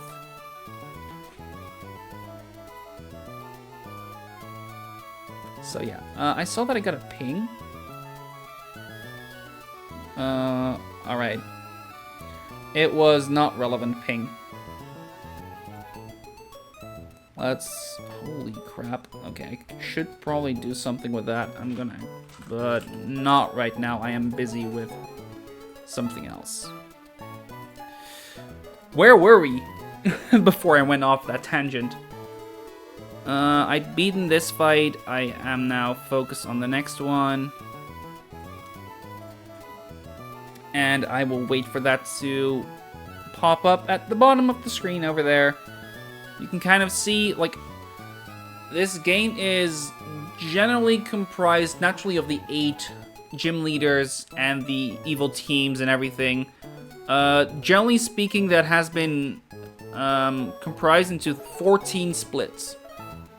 That's like the 8 gyms, Mount Pyre, which is where we are now, the Team Aqua and Team Magma hideouts, the little bit between Tay and Eliza and Juan, Victory Road, and Elite Four. Not in that order, like, naturally, we're now in Mount Pyre when we just did Winona. That's about where we are right now, but yeah. This is the next fight that we're going to be looking at.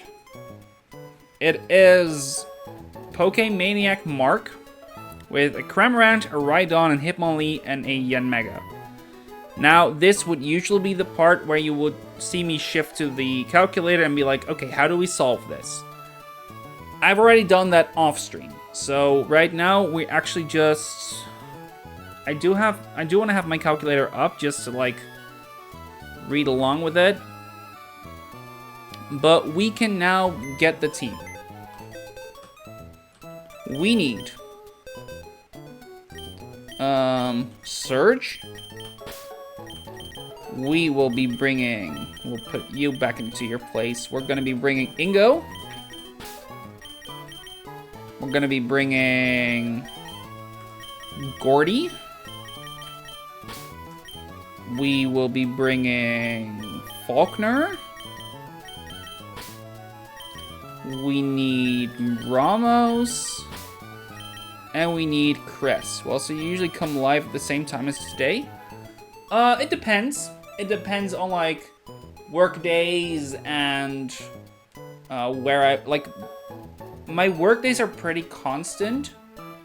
But naturally, during the weekends, I can actually play during the day. So if my... For example...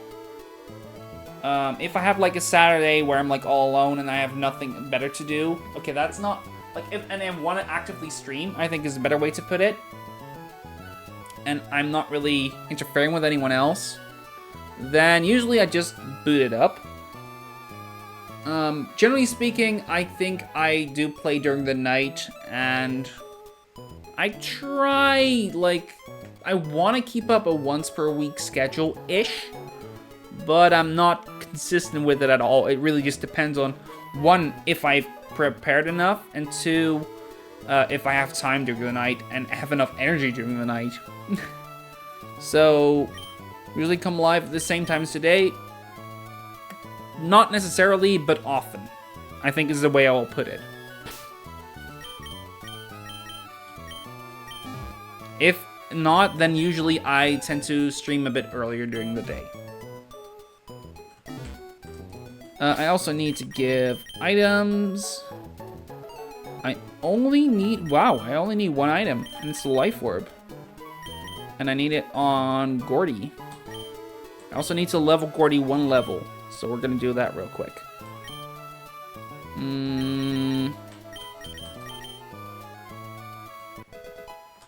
I also need to double check that I am actually correct. But I do. You haven't set up a custom logo on your channel. It is a custom logo. What do you mean? Or do you mean like the banner shit? Because my logo is actually custom made. Like, I made that myself. It's ugly as sin, but it's my own logo.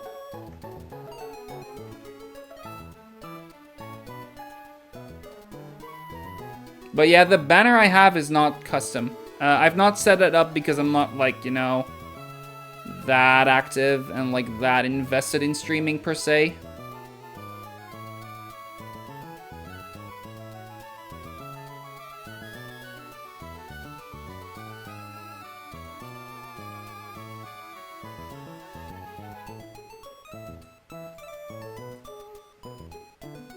Where was I? Gordy needs to be level 66. Nah, I'm looking about the logo. Perfect because of the logo. But it's just a Q, not the proper logo. I mean, sure, it's... The way I see it, it's simple logo. Like, if you zoom in a bit, you see that it's, like, fully written out Accurator there. It's just a blue and orange. And it's, like, I'm aware that it's simple.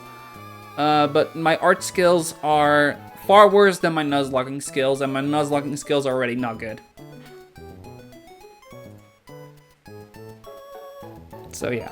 And I needed to, what else did I need to do? I need to put someone to sleep.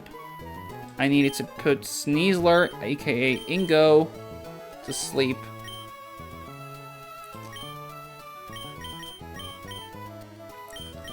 Apply status, sleep.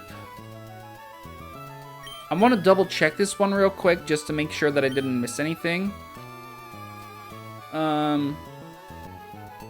meaning we will be going to the calc page. Hexmaniac Leah. Well, you know what? I'll keep it here. I was gonna say I'll keep it here, but no. Let's just. This is where I actually should be.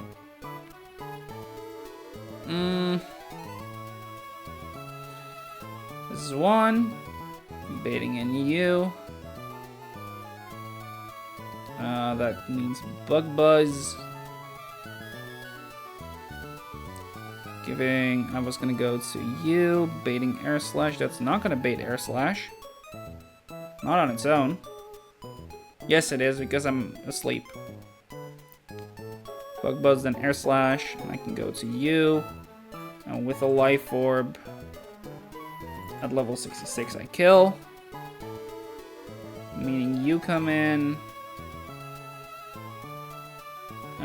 Baiting CC, Double Edge, or Knockoff, but not Fake Out. If you want, so I can help you with the custom logo. Please read the rules of the chat. There's no advertising here. I'm not gonna take you up on any of that.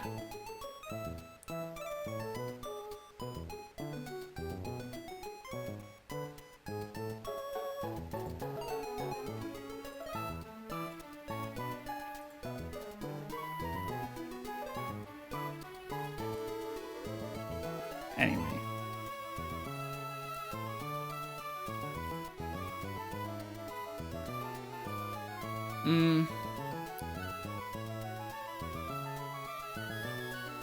Wait, did I not set that up? 1 second. If it's not set up, I'm gonna set that up real quick because I'm pretty sure I put that up. And if I didn't, rules. Do I need to look for the Dutch name? Yeah, I do. Probably. Chat rules. At least I thought I did. If I didn't, then apologies and sorry for saying that, but I'm not interested in any such thing. Okay. Someone saw it, then I'm not wrong there. Thank God. I thought I wasn't. Notification stream manager. Where do we do that? Clip, chat, stream info, no. Settings for streaming, clips, grades, channel.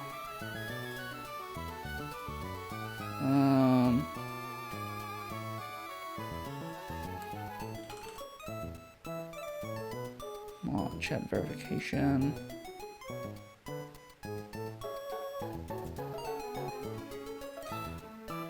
Custom chat rules, Twitch.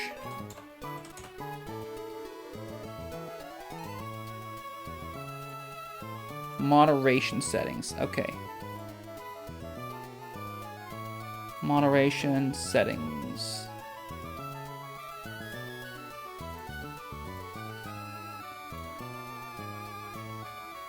Right? Or am I just blind? You say Dutch? Yeah, no, I did. Only appears when it's the first time in chat, for as far as I know. That might be why.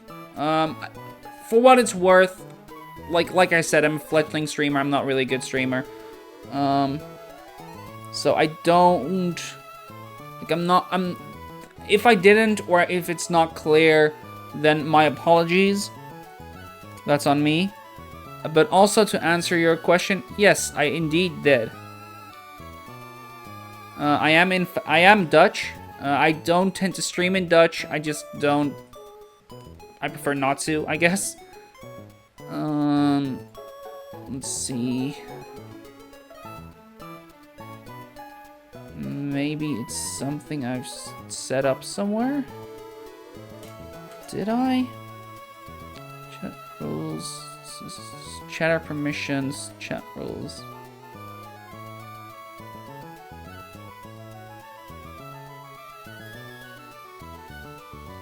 Question is Dutch or Belgian? No, Dutch. Like proper Dutch.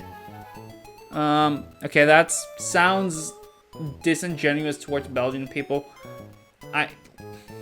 I'm Dutch, born and raised.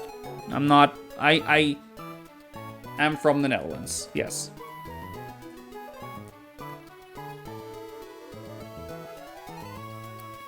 Oh, here it is. Be kind. No cursing, please. No. Okay. I do have it. Okay. I do have it set up. I lost my mind there for a sec. So apologies for being unclear on that's unclear. I'll keep that in mind for next time that I put up something better, like more clear. I'll make a note for myself on that actually. Stream to do. Set up clear rules.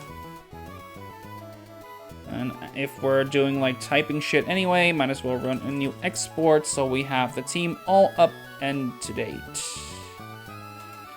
Whoop. And copy and paste, overwrite. There we go. Oh, cannot seem to ever find another Belgian in this community. That's fair. I mean, for what it's worth, because it's like 5 million Belgian people, I believe. Something like that. I think you're like a third of the people of the Netherlands. Something like that is what I recall. So, yeah, I'm not surprised it's rare. I know, like, a friend of mine who is Belgian, like, at least one, like, Pokemon friend of mine that is Belgian. I'm trying to think if I know anyone who is, like, Belgian in the streaming sphere.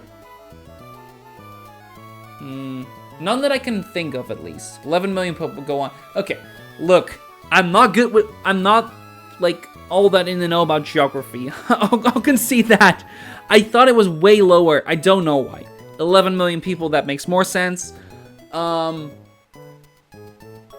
Considering you're like, I thought you were like half the size of the Netherlands. Yeah, good, I'm just kidding around. Okay, fair enough. Fair enough. No, you're right. No, but I'm trying to think. I think for what it's worth, I think the French-speaking part tends to, like, because it's so divided, like, between the Dutch part, the Flemish part, and I can never think of the English name for that. The southern French side. You know, it escapes, like, I know the Dutch name for it, but I don't know the English name for it. Because I never hear that one. I hear Flemish, which I guess because Dutch, you naturally hear more about that side of the country. So yeah, no, anyway, I think because there's such a divide, it's a bit harder to find the Walloniërs. Okay. Is that such a, like, is there such a mutual hatred between the two? Because I don't know. I did not know that. Yes? Okay. We hate them, they hate us. Huh. I guess it's like a similar thing to like England and like Scotland and Wales. Like a similar animosity between the two people. Is it correct to assume like a similar animosity? Definitely. Okay. Good to know. Today I learned.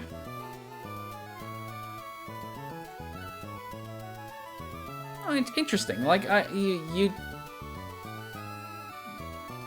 on the one hand, it makes sense because it's such a because I wager there's just a natural difference between the two sides of the country. Like the fact that you speak a different language kind of inherently does that. Pardon me? So, it doesn't surprise me there's some, I mean, less bad than England versus Ireland, but it's still pretty damn bad.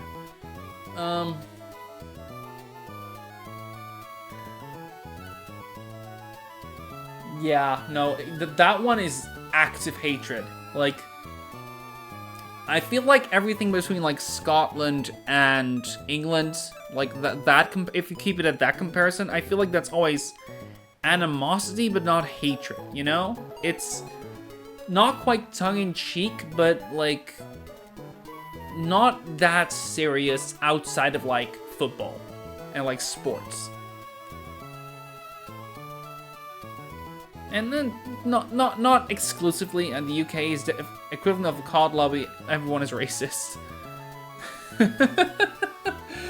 Okay.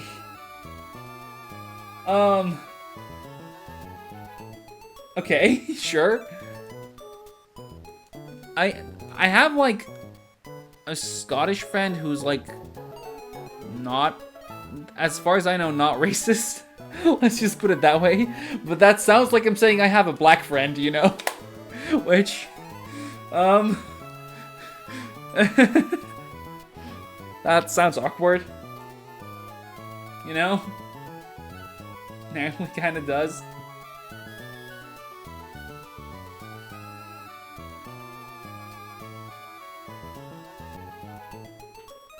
Well, one good apple doesn't always sweeten the deal. Okay, now you're the one sounding racist. Okay, alright. I'm... Okay, let's, no, but... It makes sense that, like, the two sides of the country have some animosity. I don't doubt that, and I'm not questioning you on that whatsoever. I got way off track. Where was I?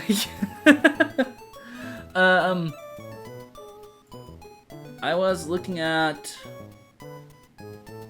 this, then I did that, then this, then I did this, baiting that, which you can take because he doesn't have an item. Baiting that again, then I can go to, what's the idea again? I go to you, so you can take it as well, and then without anything you do that, and that kills, and then you either do that or you do that. Oh, Jesus Christ, 1,000 damage. But for that we have you, and you are faster, you can take that move and you can kill. Okay, yeah, that's it.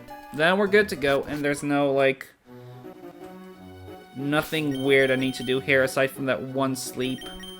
And you being just fully leveled helps out. 1,000 damage is crazy. I know, right? That reminds me. So, for context, I am a Pokemon Showdown, like, fiend, and by fiend I mean I am, like, one of the administrators there. Like, I'm a very... It sounds wrong to say, like, I am, like, a high-rank person there, because I don't see it that way, as, like, me being important or anything, but, like, I have, like, a high rank there. And I have a bit of history there. Most notably, I am also very active in the Scavengers Room, which is basically finding trivia and, like, you have to look for answers on the web, online, like throughout Wikipedias and Bulbapedia and that sort of thing. One question I have done at some point, I have asked, was what was the highest base power move you could theoretically make with all the, like, multipliers and whatever. And I believe prior to Gen 9, where you can now, like, stack, what's it called again? Last Respects till, like, 5,000 base power, before any multipliers whatsoever, you could get, I believe it was, like, a stored power at +6 everything up until, like, 3,200 base power. It was insane. And like, I found a number initially which was like 2400, and then people were like, no wait, we can optimize that further. Let's put it in a triple battle. And then they put it like, they gave like flower gift boosts, or they gave, I don't even remember what else there was, but it was a bunch of shit. And it was so cool too. Like, that's one of the coolest puzzles I'd say, like individual questions I've ever made and like seen people solve. It's yeah, it's cool. It's fun to look for such niche shit. Let's see if I need to do anything else. Everything here checks out. You were at 66. You were at 66 already.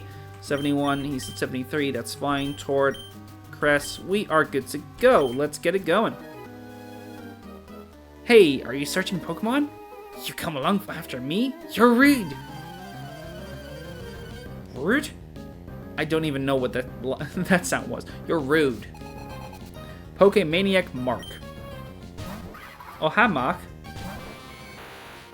This Cramorant. Normally, you cannot actually... so what I'm taking away from that is I should blame you for rigging my Showdown matches. Got it. I have a official answer for that, and I have a funny answer for that. The official answer for that is I am not able to do that. Genuinely, I am not able to do that. Like, you need higher access than even I have.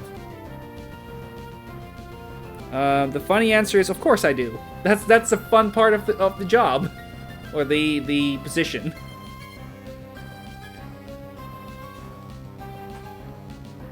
Okay, Cramo here has the Wakan Berry specifically so that you cannot use an electric type move to KO it. I'm gonna use an electric type move to one-hit KO it because I'm just that strong with Volt Tackle on Surge. I am faster, and we move on. Even with that Wakan Berry, if it's just a doubly effective move, Volt Tackle is a guaranteed kill here. It's that powerful of a move.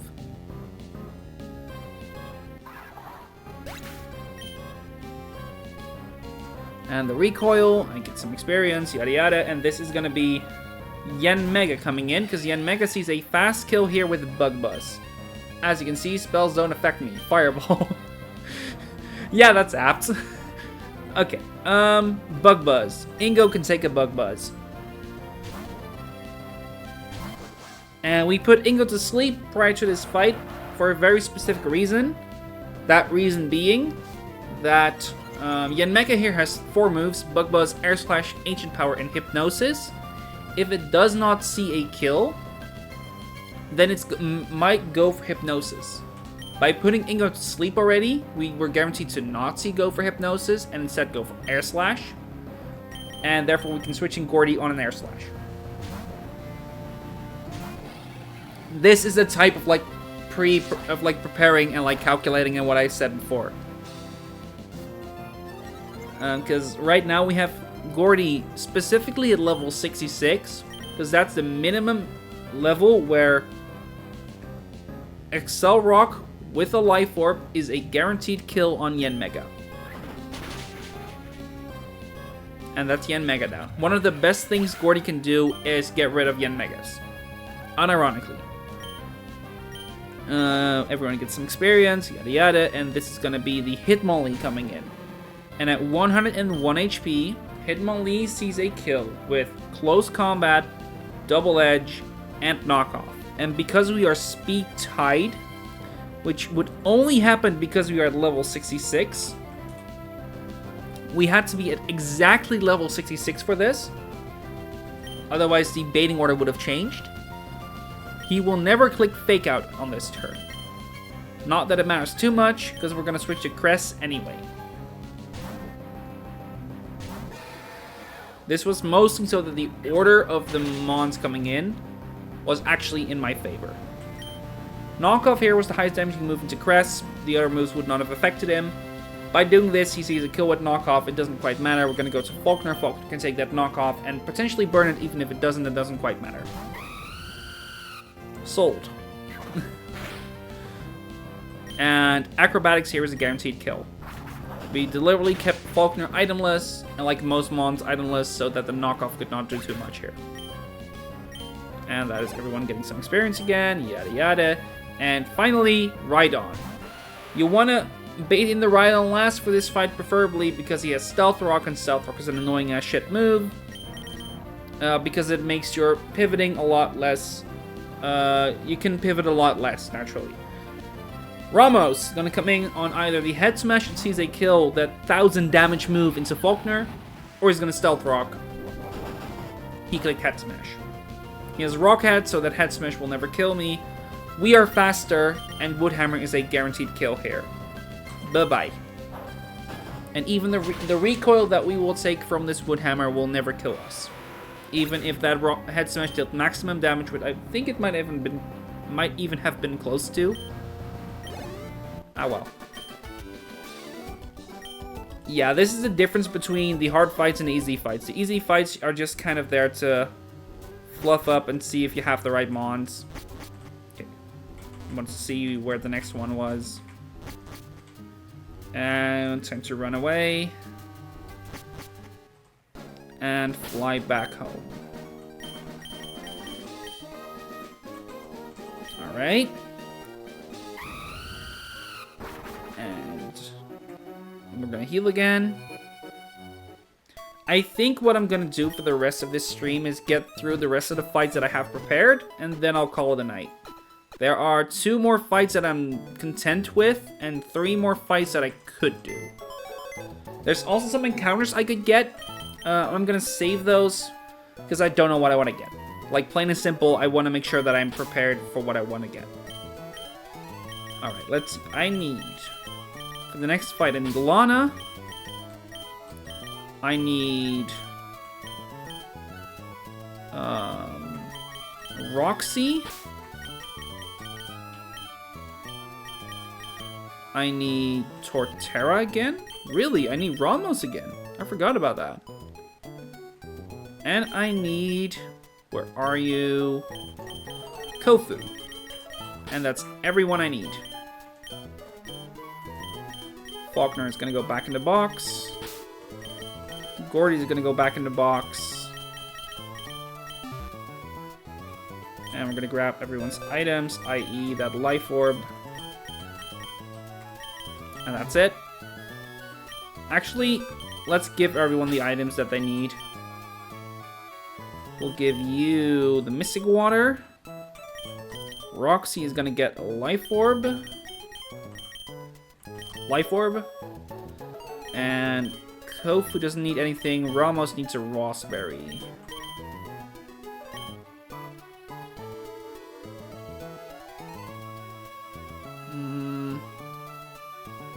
Oh, I forgot one mon, actually. I do need another. Which goes to show I do need to double check this one.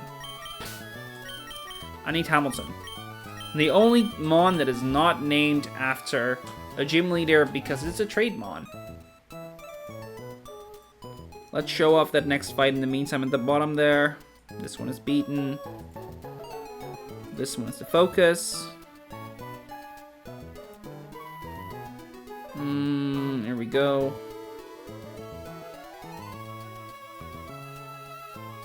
We need you. We're bringing Hamilton. We were bringing Kofu, and we were bringing Salazu. Alright, so Mystic Water. So there's the team at the bottom. Runaregus, Tentacruel, Executor, Glaceon. Runaregus is an easy kill. It also baits a guaranteed mon afterwards. We know exactly which mon that is. That's why we have a bit of pre-damage in prepared. Then we can go to someone else. And that would be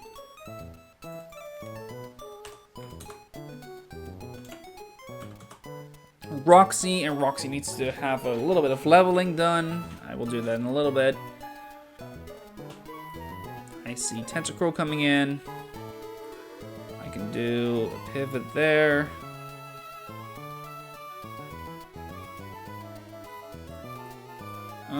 Actually, I have written down check XP, but it's not relevant. The only thing we need to do is pre-damage now. Which means I need to go to my thingy. We need to pre-damage. Gonna double check everyone is in the right slot. Actually, because I don't have a flying type, let's bring a flying type real quick. Because in doing that, we can easily get back after. There we go. And we need to pre-damage number 1 to 144. We need to pre-damage number 3, aka Kofu, to 120. And that's all we need. I also want to double check that that last turn checks out. Yes, it does. Cool. Cool, cool, cool. Then we are good to go. Let's do it.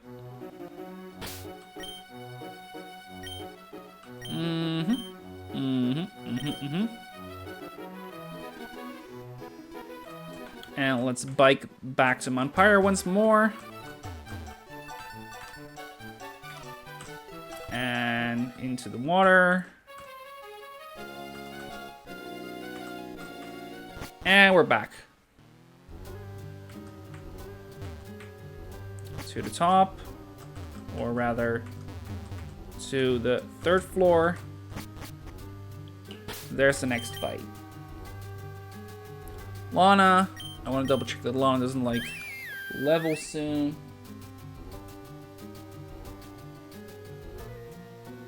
Okay.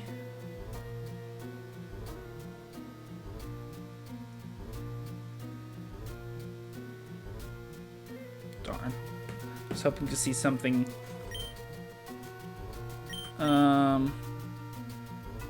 Items checkout. Life orb, none, Rost, none. Okay. I wanted to check your experience. Oh, whoa. I almost forgot to level Roxy. Roxy.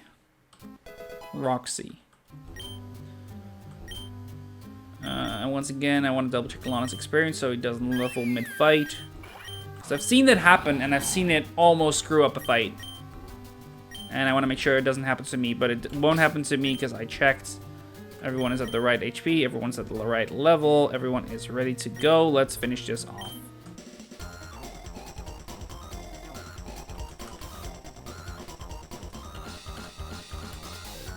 The rich atmosphere of the mountain has elevated my psychic power.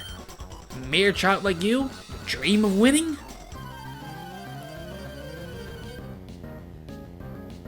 I'm available for voice work. It's terrible work, but it's voice work. Alright, Lana's our lead. Lana has a Mystic Water equipped, and with that Mystic Water, we have enough damage to kill this Runerigus in one shot. Thank you. Next. Now, we have free damage Lana specifically to 144 HP. This 144 HP means that Executor is always going to come in. Executor is the one that deals the highest damage to us, and in fact right now sees a fast kill on us with specifically Giga Drain. Roxy Quad Resist Giga Drain can come in just fine, and therefore we have a free switch. And at level 75, we take pitiful damage from the Giga Drain. Executor has a Citrus Berry equipped, so it's not really going to do anything beyond that. We have a Life Orb equipped, we are level 75, and combine those two, Sludge Bomb is a guaranteed kill on Executor. Easy, next one.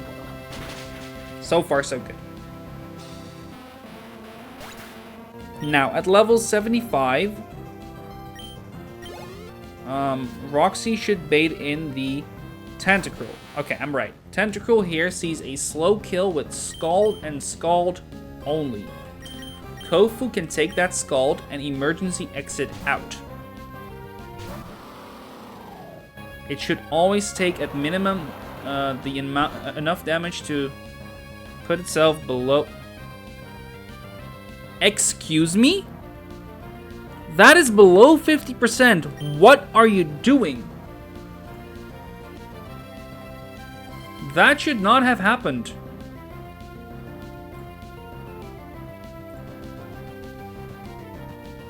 What?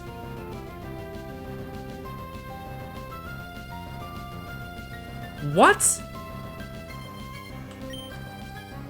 That should always, huh?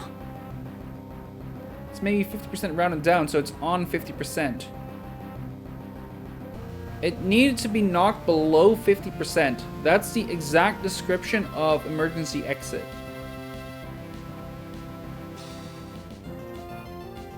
Okay, I can work my way through this. So right now we're gonna see either Venoshock or Toxic. So we can go to Faulkner, who can take both of those moves.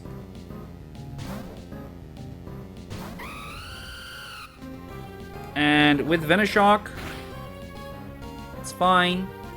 It should now always see a kill with Scald again, so we can go to Kofu once more.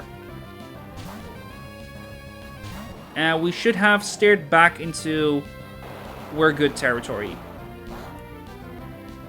Alright, and now it should activate. Why did it not? What is going on? Was it at exactly... Because it was at exactly 82 HP, when I switch it back in, it was actually not going to activate ever? Is that what happened there? Okay, we're staring the fuck out of this, but that is a bug. Don't burn me. Just don't burn me. That's the only thing I need to not see. Fucking... Okay, I have a Ross. I can take one burn. He should now, if I'm not mistaken, Toxic me or Scald me. Earthquake is always going to kill, provided I am not burned. So don't burn me, you piece of shit. God fucking damn it! You are kidding me.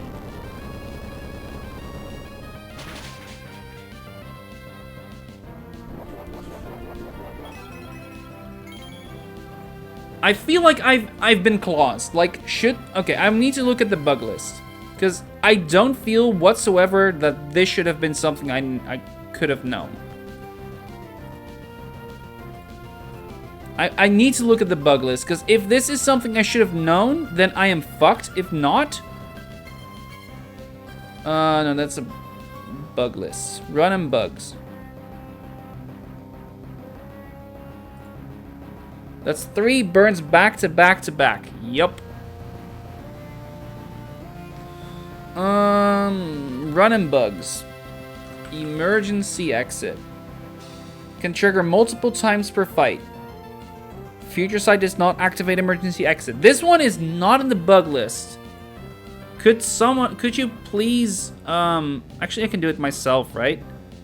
I need to clip that, because that is absolutely a bug. And absolutely a bug that should not have been known. Where's my... There. Stream manager. Make a clip.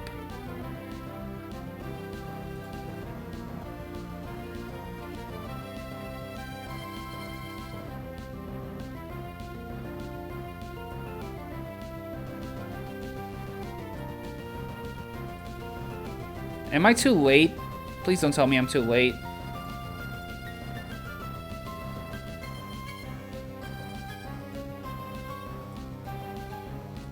I am too late. Oh well. So I think I'm gonna clause this. What that means, you can clause something and say, okay, this one didn't count. The unfortunate thing is I didn't save recently.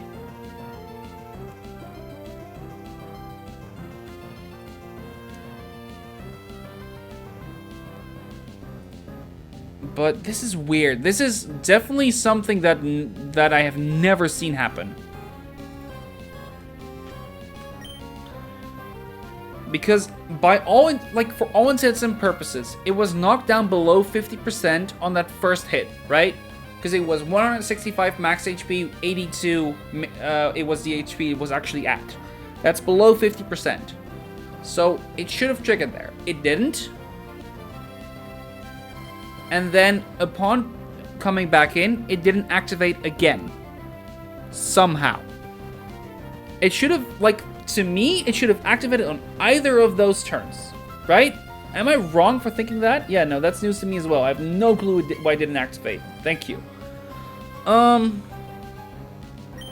So right now he should hex me.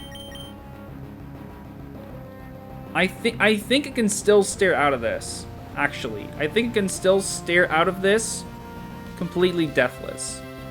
But I need to double check what is his HP at. Like 40-ish%.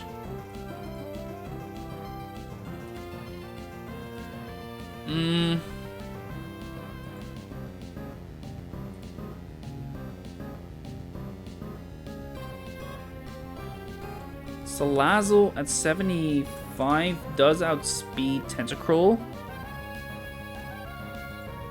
I could theoretically, I guess, Encore into Hex. Okay, I think I know how. Okay, I think I see how to steer out of this. I'm gonna go to Lana on the Hex. Lana should be able to take that and bait Venoshock. Maybe Toxic. Alright.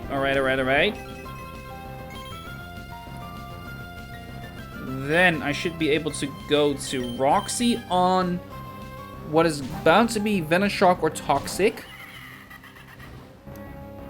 Venoshock. Unfortunate, but fine. Now we can Encore it. We Encore it into Venoshock. And I think now I have my out. Because he's going to keep clicking Venoshock for a bit. And I can now safely switch to Hisuian Arcanine and take it out. It's going to take a bit, but that should do the trick. Hammy, show your worth, please. He's going to take a Venoshock. That Venoshock should do fine. Yeah. He gets a little bit more healing.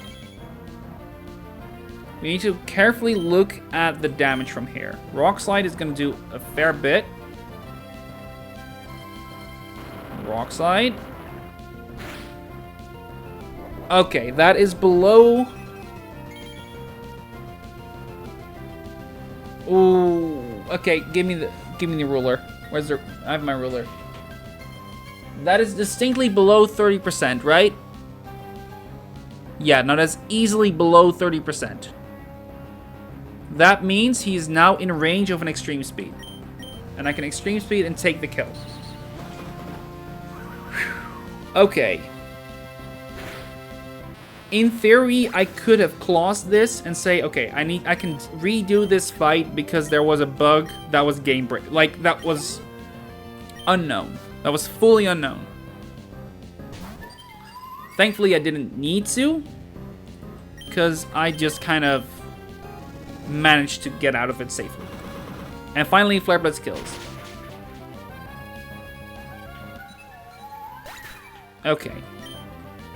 I'm gonna need to make a clip of that bit, because that is absolutely a bug I have never seen.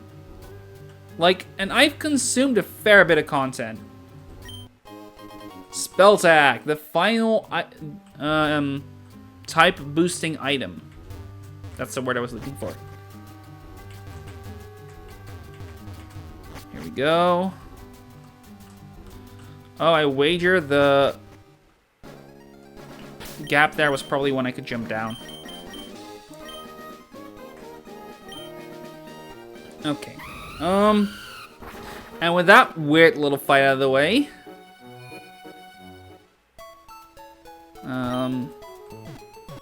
do I have time for another? Let's see. Do you have this one fully cooked? What time is it?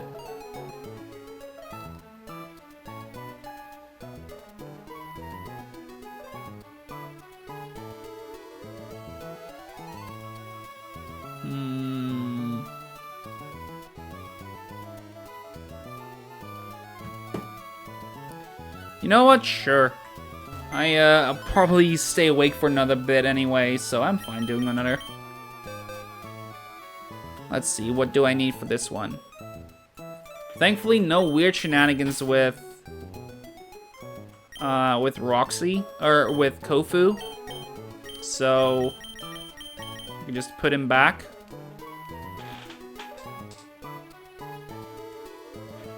Stupid fly. Okay, I need Ingo. I need to get rid of your item. I need Clay.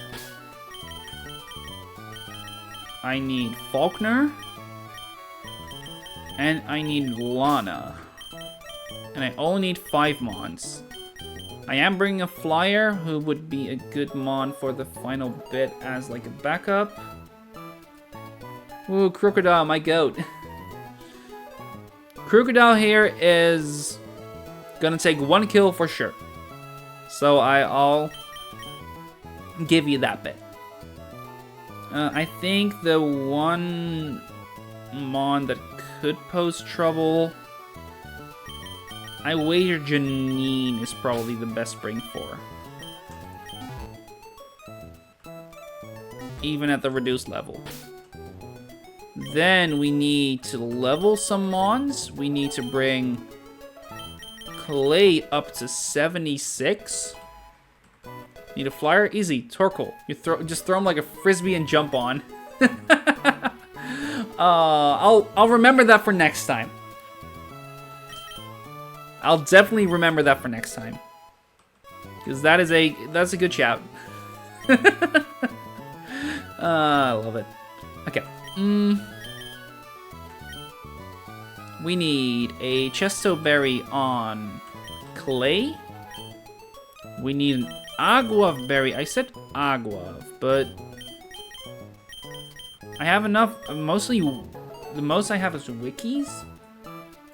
So I want to make sure.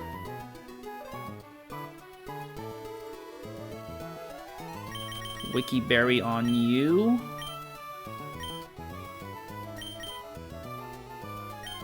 And no item for you. But we do need to burn you. Alright. We also need to pre-damage. Specifically Faulkner, it seems.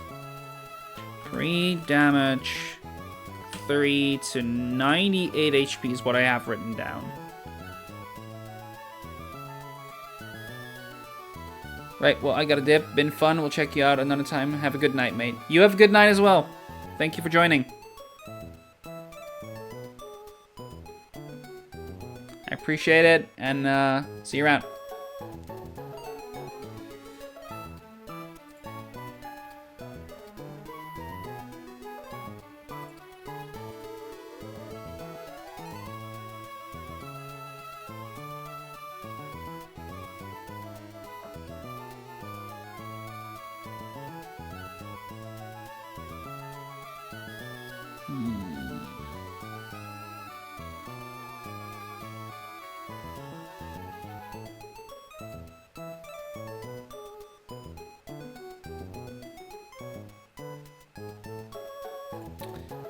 One sec, I need to reset up. Okay, there we go.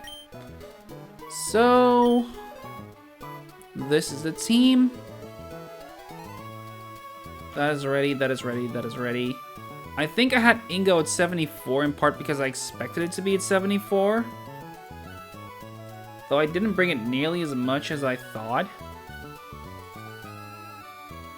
That said... Yeah, no, it doesn't matter. So...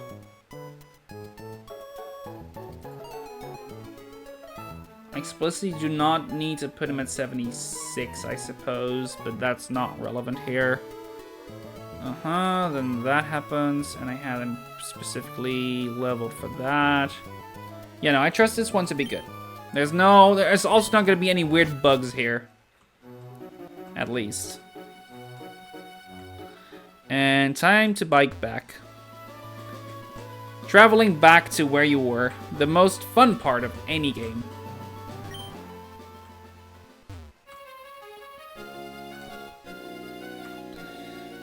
Okay, well...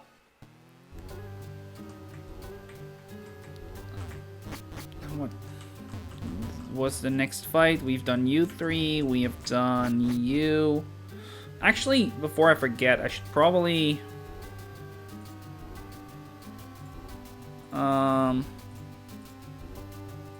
Put that as beaten, and then put you on focus. And I'll wait for that to be ready.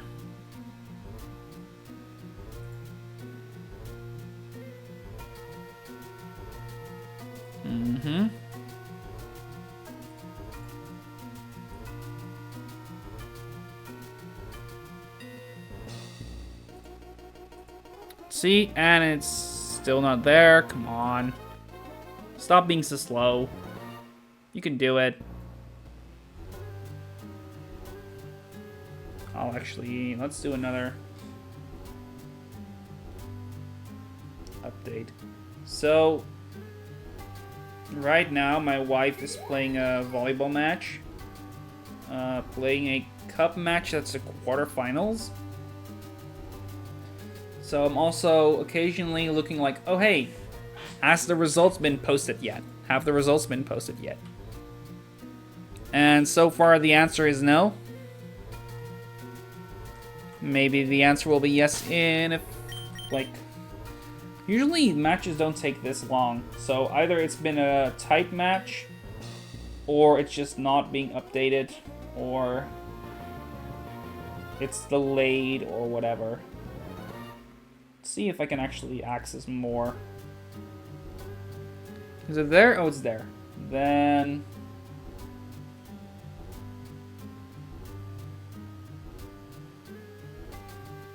I'll just check after this fight. So the next fight is here for us. It's the train at the bottom, Breeder Gabrielle. With 5 Pokemon this time. And all 5 of them will not pose any threat for my 5. Janine is our moral support. Everyone else will be fighting, taking at least 1 kill, I believe. And I should be ready, so let's go. Yeah, let's go. Why have you come here?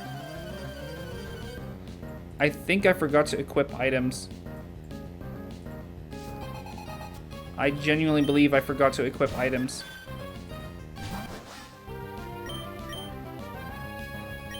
I forgot to equip... No, no, no, no, no, no, no.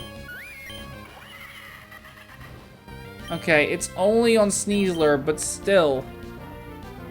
That is gonna be such a big deal.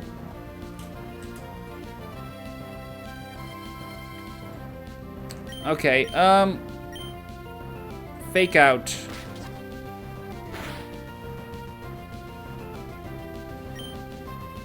How can we fix this? How can we fix this? Oh, I know. Okay, no, it's easy. It's easy. It takes a little bit of pivoting, but we're fine. We'll be good.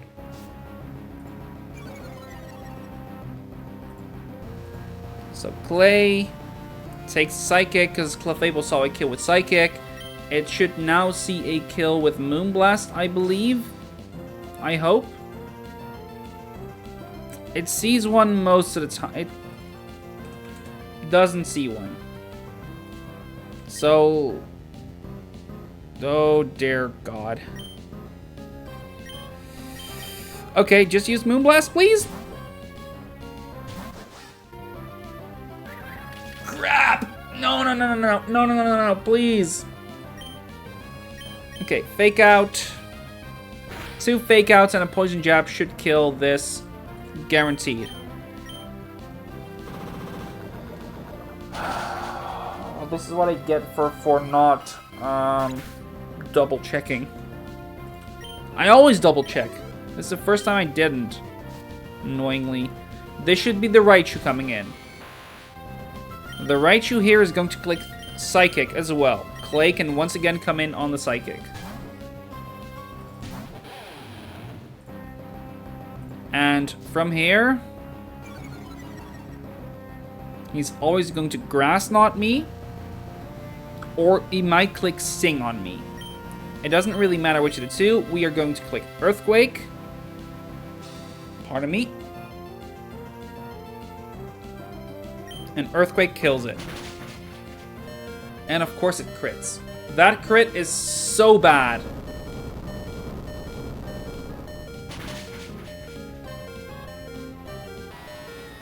It was already bad, but now it's even worse. Okay, Frostlass comes in. We are going to switch to Lana. Lana is going to take either the Blizzard or the Shadow Ball that Frostlass might click here. It's fucking Shadow Ball, of course. Okay, at least it didn't lower my special defense. Lana here should be able to take... Yeah, it takes a Blizzard just fine. It's always going to be Blizzard because Blizzard still sees the highest damage. 1 sec. I should go back to my Battle Ready screen. I misclicked. And I should be able to flip turn here just fine.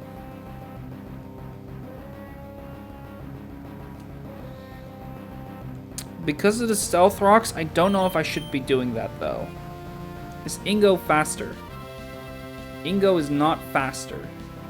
But it comes in scot-free.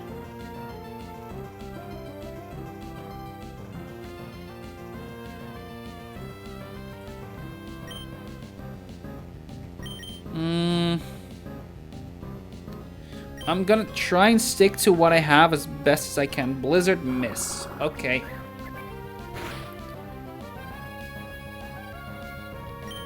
Is Roxy faster? Probably not, right? Nope, not even close.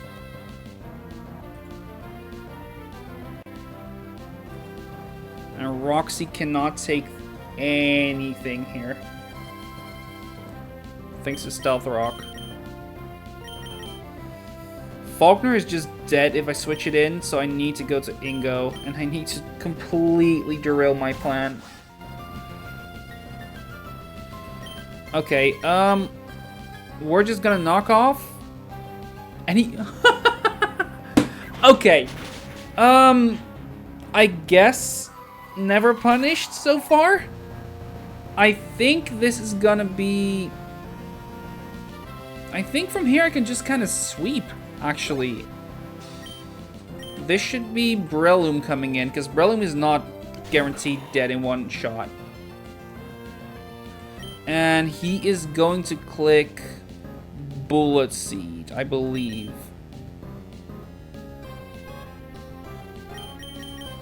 I could go to Janine, actually, now.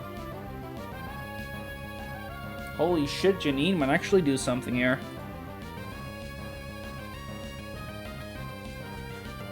Yeah.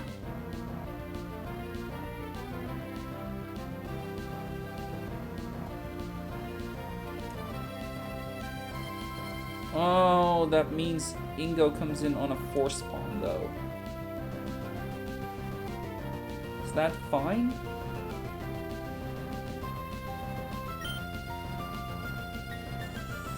So, okay, here's my conundrum. If he gets a 5-hit Bullet Seed, Sneasler has a very high chance to be KO'd.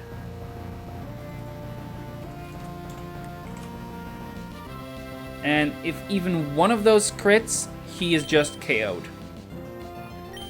So, the downside to switching to Janine is that Breloom can Sword Dance after.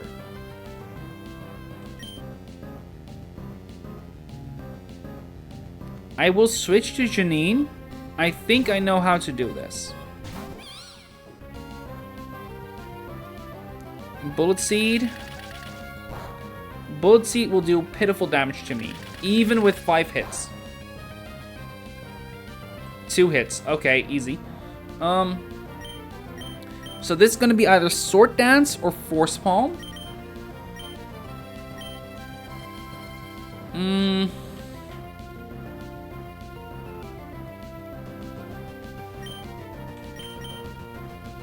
I could try switching in Roxy now. Roxy cannot take a Force Palm safely. Kind of.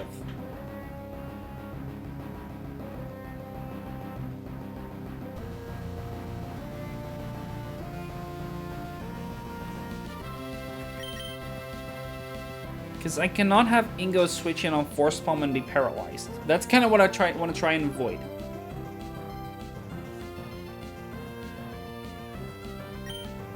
I guess my safest bet is to just... Yo, finally caught one of your streams. Hiya, Father Returns. Thank you for joining. You caught me mid-fumble.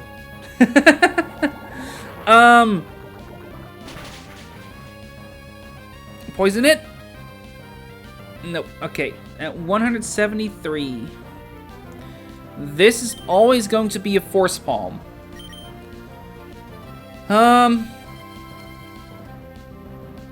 And Sneasler is dead to that. Everything dies to that. Why does everything die to that? Okay, actually, no, that's not true. Janine here just needs to dodge a crit. If she doesn't, she dies. God! This stupid complacency, laziness, piece of shit. Come on. Okay.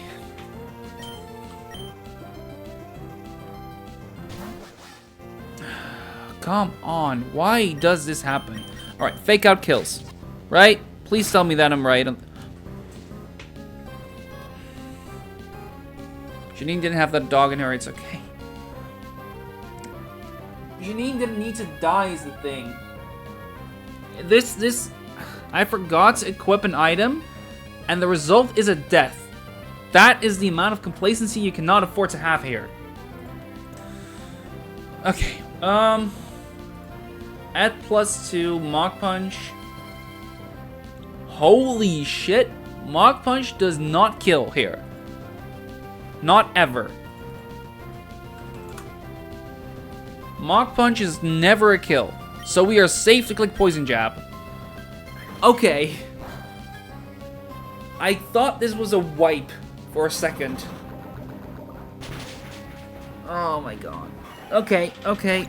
We steered out of it. This is gonna be Grimmsnarl, and Grimmsnarl sees that I can kill it with Poison Jab. So he's gonna use Sucker Punch. We're gonna go to Roxy.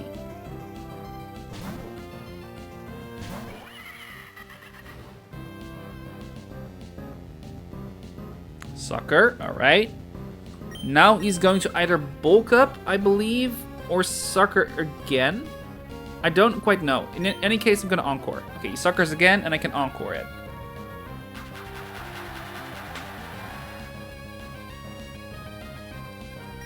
Then we Toxic. Sucker Punch number 3. We're gonna count him. Sucker Punch number 3, Toxic. Okay, this is not really much of a stare because this was what I was planning anyway. Sucker Punch number 4. Grimmsnarl was already poisoned. Yeah, he has leftovers. Yada yada, I don't care.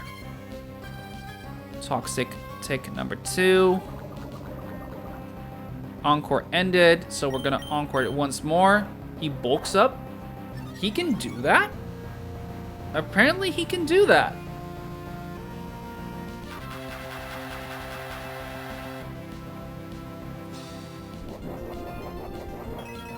I guess it doesn't matter. So now he's stuck clicking bulk up for a couple turns, so we can just sludge bomb in for the kill. So we're good. We are good. One death because of a stupid mistake. But it's not a big one, at least, I suppose. Clicking bulk up hurt him. Yeah, no, absolutely. Clicking bulk up there for him was detrimental. It was not gonna matter whatever, because if he clicks Sucker Punch again, when they grow up some more. Fuck you. I believe you can just jump down here, right? Ooh, ouch, your holes on the ground here. Didn't notice you could tumble from the floor above. Yeah. Okay.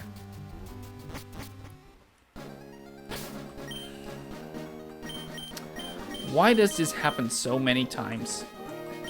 In this split alone, I have lost 3 Mons to stupid complacency. It hurts. It hurts so bad. Still nothing. Okay. Just made it past Chell my run. 4 deaths, but we actually made it to Mauville. Nice! Nice, congrats! That's, close to a record for you, right? I think, if I recall correctly, your record was... Was it beating or, like, losing in Norman's gym? Chell was your PB, actually. Nice! Congrats! Congrats making to Mauville. Nicely done. Yeah, well, Janine, I suppose you were good enough of a mascot to help finish this. Sorry, this was my bad. This was fully my mistake.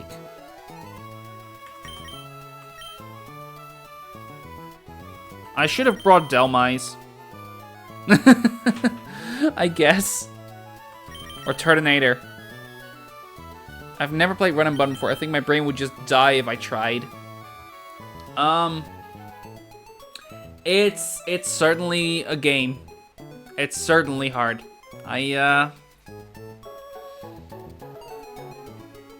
don't blame you for not doing it. It feels like death on occasion. Yep. Yeah, no, I agree. Alright. So this was the last fight I had prepared. Kind of. I have the next one kind of prepared, but I'm not quite sure if I completed it. I don't think I did. No, I did finish it. But I want to double check it. Especially after what just happened, I want to double check it. So that's what we're gonna do.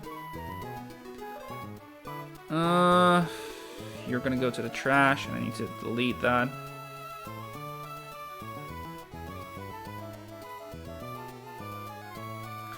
And then...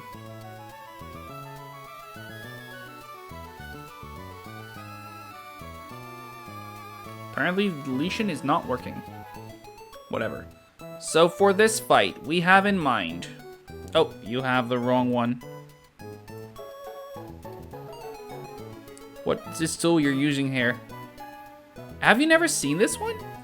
So this is one of the more advanced damage calculators that you can use for Run and Button. There are 2. There's this one. This is one that tends to be more commonly used because it just looks like the Pokemon Showdown damage calculator, right? It doesn't quite look like it right now, but it's because I have an option on. If I do turn that off, this looks like a normal damage calculator, right? This is the one you see most people use. But there are 2. There's this one, which generally is better. I will give it that. It's for a lot of things, it tends to be a bit more useful. Specifically like this, like that bit, right? The percentages. Incredible tool. Incredible tool. One of the things that I tend to have an issue with, or rather that I think that it does poorly, is one of the things you can do very well with this one. And that is that if you deal damage, let's just do a Sludge Bomb here, you can have that damage there. And then when you switch to another Pokemon, or like another Pokemon, let's do this one, you can see, oh hey, now Magical Leaf is a guaranteed kill. I love this one, and I prefer this one to the one that everyone uses, but there are, like, both of them are good. These are the two in question. Nightbot here, I have like a few things set up so that you can easily access every tool that I use. Both my team, so you can calc along, and like these two damage calculators, and I have like my best run or something like that. There's a few. I don't remember everything, but yeah, that's what I have. And if you want to use it, by all means, go ahead. It's an incredible tool, and it's a great way to both learn the game, because it does give you, like, these numbers are great for you to learn. And also, and also the bait prediction, they're not 100% accurate. You do need to be careful with it. Like, don't just rely on it blindly. But if you know how the AI works, it's like a good way to remind yourself, so to speak. You need to know like which moves act weirdly. Like for example, maybe like Payback could work a bit quirky because of the fact that it's damage is boosted when it's slower, right? Something like that. Or maybe Psywave. Psywave is a move that deals set damage. How does it actually affect your switch in and your damage ranges? Like I know that if a Psywave is calculated as if it deals set damage equal to its level, akin to how Seismic Toss works, but the calculator does not show that. So that's one of the things you do need to know. Or for example, Protect. Protect has like a few ways that the scores go up and down. Or maybe you saw it with the last one, Sucker Punch here can sometimes go to -20. That is because if you have Sucker Punch was used the turn before, then it goes to -20. Or like there's a 50-50 for it to go to -20. But you need to know whether or not that can actually happen. So it's a tool. Make sure to use it as a tool. Don't trust it blindly, basically. That's what I'm trying to say. Anywho, Sceptile is not going to be part of this. Yeah, I'm definitely going to check it out. Thank you. Sure. Sure thing. No worries. Dhelmise is our lead. Dhelmise is going to get either attacked or not attacked.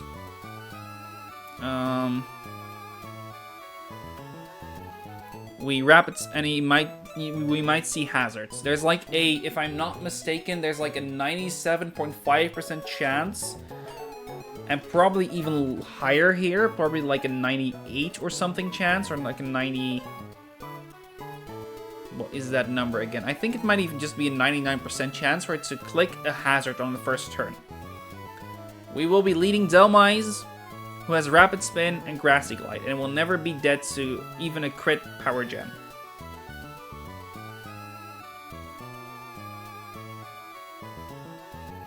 The Power Gem is, if it does click it, that changes the order slightly, but it doesn't break the line. That's what I have written down so far. So we lead with Dhelmise, we Grassy Glide to bring it down to its Sash, and then he's either going to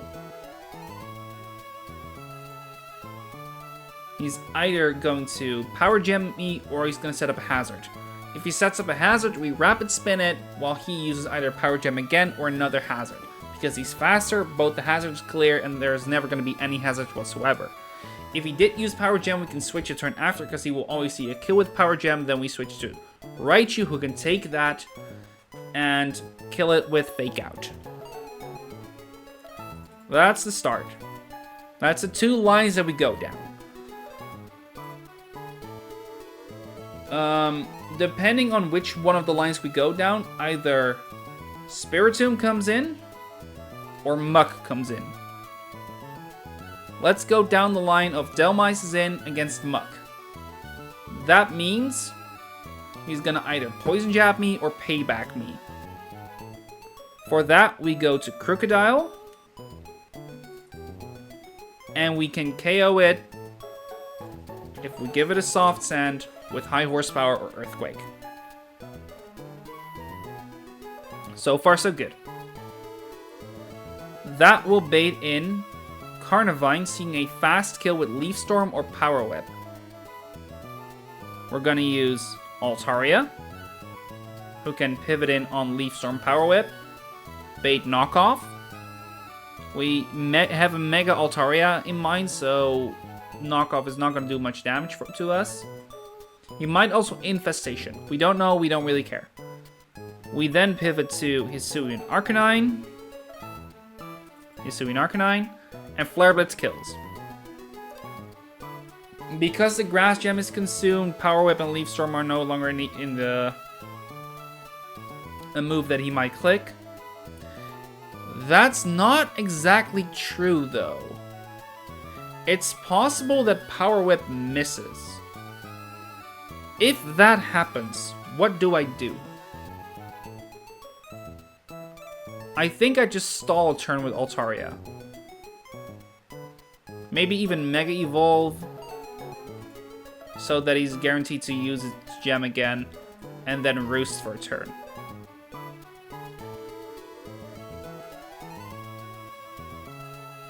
I think that will be my alternative.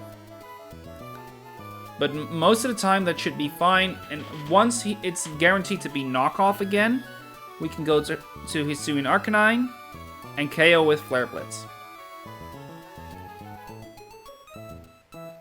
The thing we could do to make it a little bit safer is level him up to 75.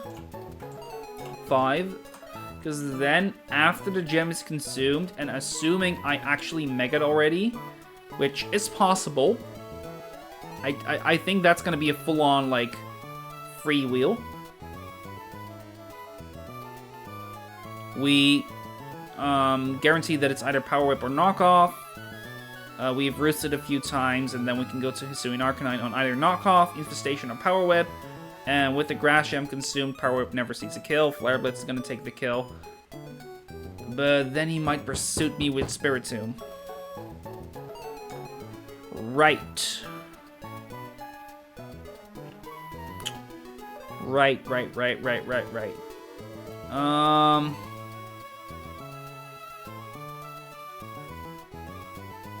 Okay, I'm just gonna not Mega Altaria so that eventually I will always be quad resistant to grass and he's always going to knock me off. That's just how that's gonna happen. Pivot Altaria, if Power Whip miss, stall till Grass Gem consumed.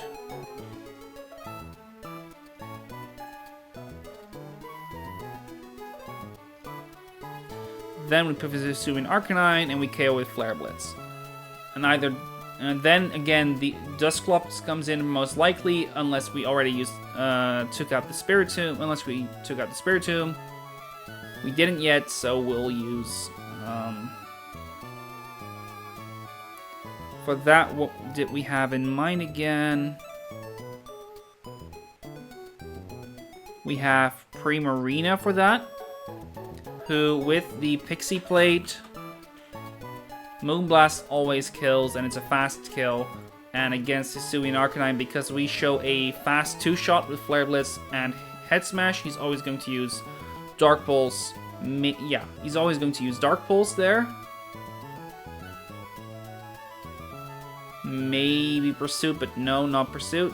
Then we can safely switch him in, and Moonblast kills, and then Dusclops is the final one, and however we handle that, we handle it. We have like a few ways to finish it off. The main fun one we have is using Altaria with Perish Song. That's the one we have in mind.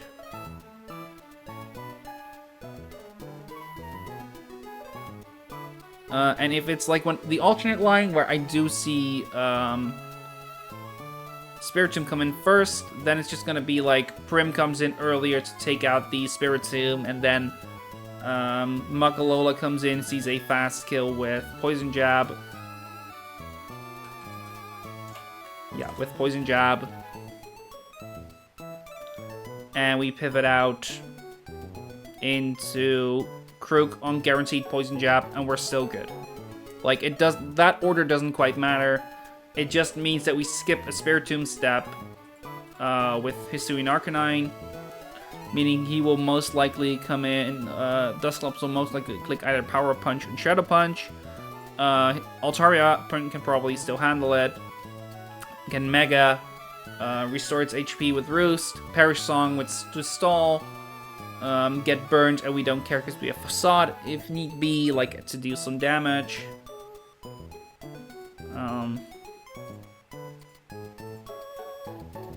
It's not like finishing touch damage or anything, but it's enough. And like however it works, it's gonna work from there on. We should be fine no matter what. Is the idea. You know what? Let's just send it. This one is pretty well detailed. I wager we should be fine. Clay needs to stay. Faulkner can go.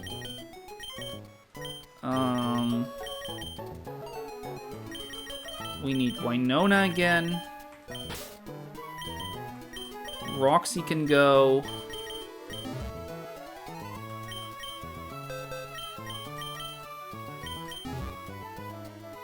Let's actually do all the items. No, before we do the items, let's get the last Mons, which is Surge.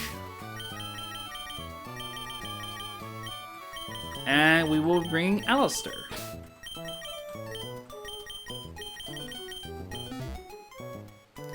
Then we need you to be holding the Soft Sand. Soft Sand, there we go. You need to be holding the Pixie Plate.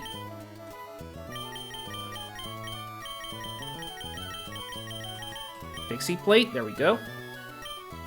You don't need anything, and you need a Citrus Berry. We have 200 of them.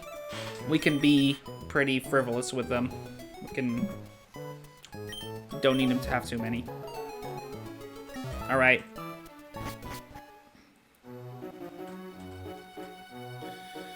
Well, this is definitely going to be the final fight for today. It's already past 11 for me, and tomorrow the alarm goes off at 6. But I cannot really sleep yet till my wife is back home. That's just kind of...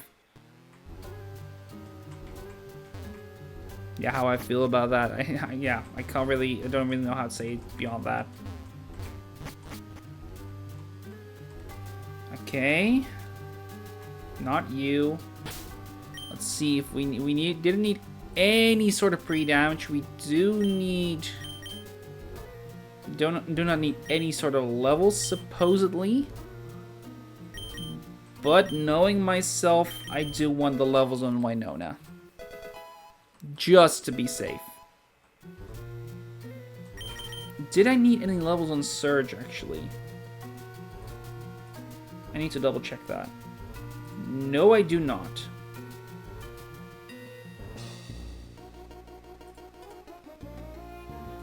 No, I do not. Alright, cool. And for Delmise, did I need any? No, I don't need any for him either. Could it help, though?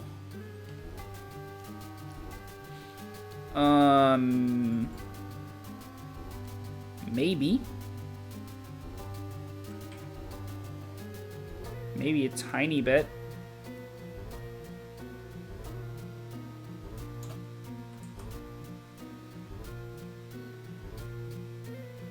But no, it's not relevant.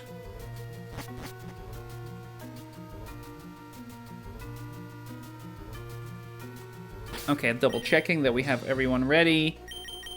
Yeah. Oh, that's unfortunate. Oh, that's a close one.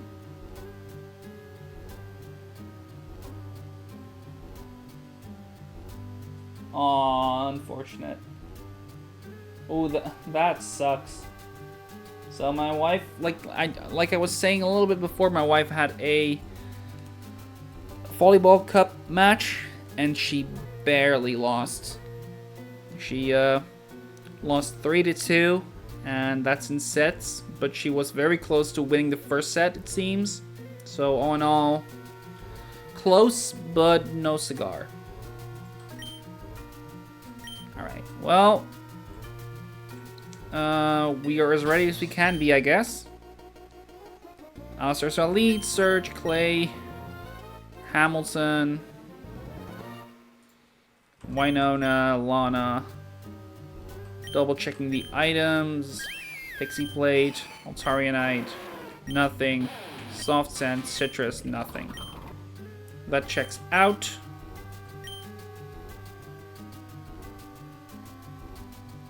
Then here we go. I love all things horrifying. It's like a disease. When I'm here, I shiver with fear. Again, I don't know what voice that is. Especially considering it's technically a woman, I should probably do it in a falsetto. Doesn't matter. Tasha! Hexmaniac Tasha leads with an Omastar. Omastar here has Spikes and Stealth Rock, which are the most likely moves that's going to click. It might also click Power Gem on me, one of the other moves, and the final move being Surf. We're going to Grassy Glide on whatever move it clicks. We hope that it's a hazard to make it easier, but it's not going to be too relevant whatsoever. Alright, let's see. We use a Stealth Rock. Alright, that means we stay on the initial line. Grassy Glide here is guaranteed to bring it down to its Focus Sash, meaning it will never kill. We knew that and we accounted for it. Right now it's going to do one of two things. First off, its defense lowers and its speed increases. We don't really care about it because we're slower anyway. And he's down to literally 1 HP. Rapid Spin here gets rid of the hazards. He might either set up Spikes here, or he's going to click Power Gem. Spikes. Alright, that means we stay on that specific line. That means right now Spiritomb is going to come in. The Spiritomb is the only mon that is a fast kill at this point in time. Is that true? No, because we are +1 speed, but that doesn't matter because then it's the only one to see a slow kill instead. Right? Spiritomb. Perfect. Spiritomb here sees a slow kill with Dark Pulse and maybe Shadow Ball. We don't really care. We're going to go to Lana on either of those moves. She can take one of them and perform a fast kill afterwards with Moonblast.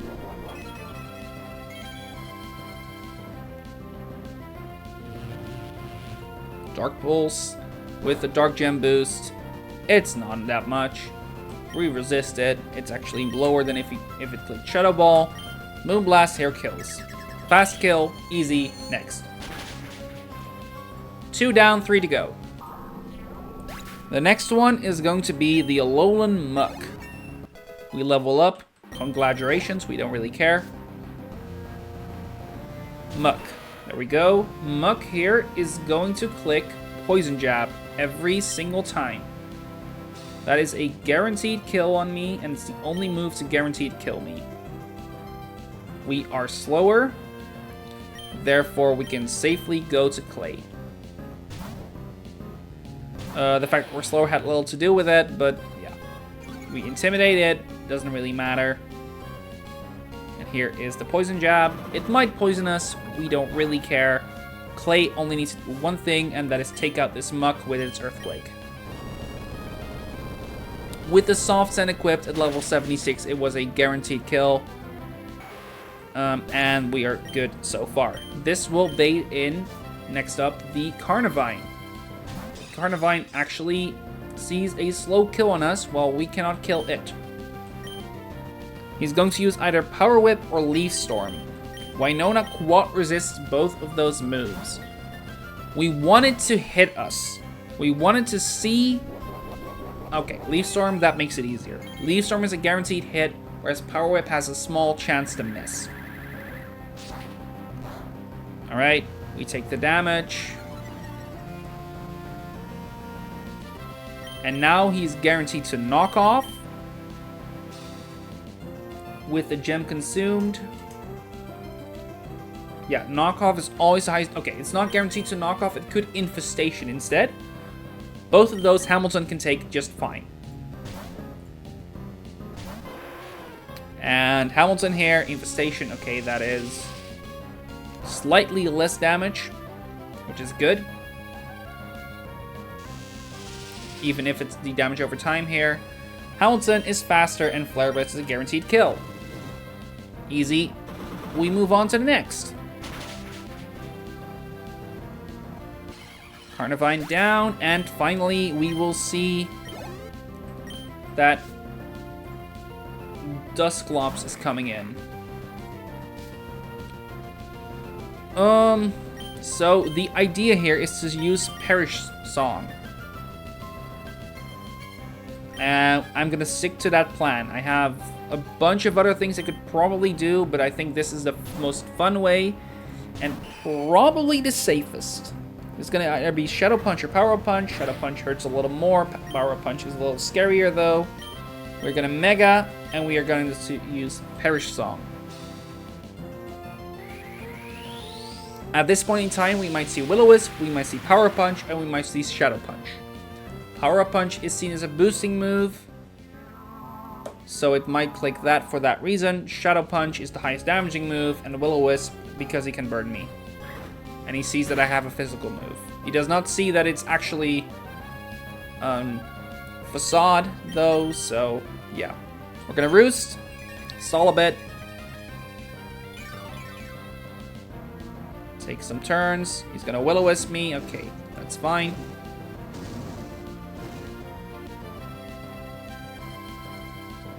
And now we are down to 2. And it's gonna be either Shadow Punch or Power Punch this time. You know what? Let's switch to... Can Search take one? No, he cannot. No, he can definitely not. Then we're just gonna go to Clay. Clay can take even a Power Punch. He should even be able to take 2, in fact. And here it's gonna be Shadow Punch once again. Alright. Maybe I'm wrong on Power Punch. One more turn of Perish. So we're gonna go ahead and click Knock Off. And that's gonna get rid of its Eviolite. Not that it's really relevant. This is the last turn. Power Punch. Yep, that is absolutely a move it could click. And Perish Song is at 0. Dusclops down.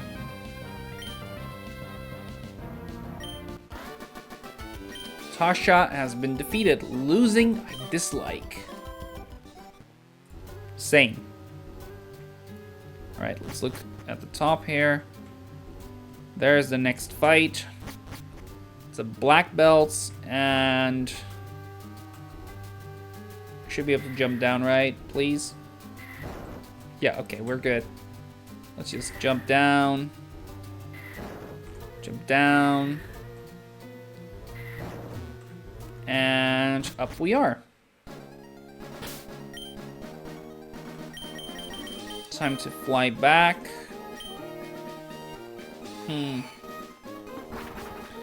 Now the question becomes, do I want to get that one encounter? Do I want to get an encounter or maybe 2 encounters? Let's go take a look at the encounter routing real quick here. See if there's anything worth waiting for or doing this already. So Route 123 houses a bunch of dark types if I were to delay it for the Elite 4. If I weren't, I can get a 50-50 of Milotic or Greninja. That's not bad. I don't know if it's worth it, but it's definitely not bad. If I were to go fishing, I could also get an Azumarill or Sharpedo. Those are decidedly worse. Azumarill has too much overlap with Primarina, and Sharpedo is just too frail at this point in time. That's my wife telling me she's gonna drive home now. Okay.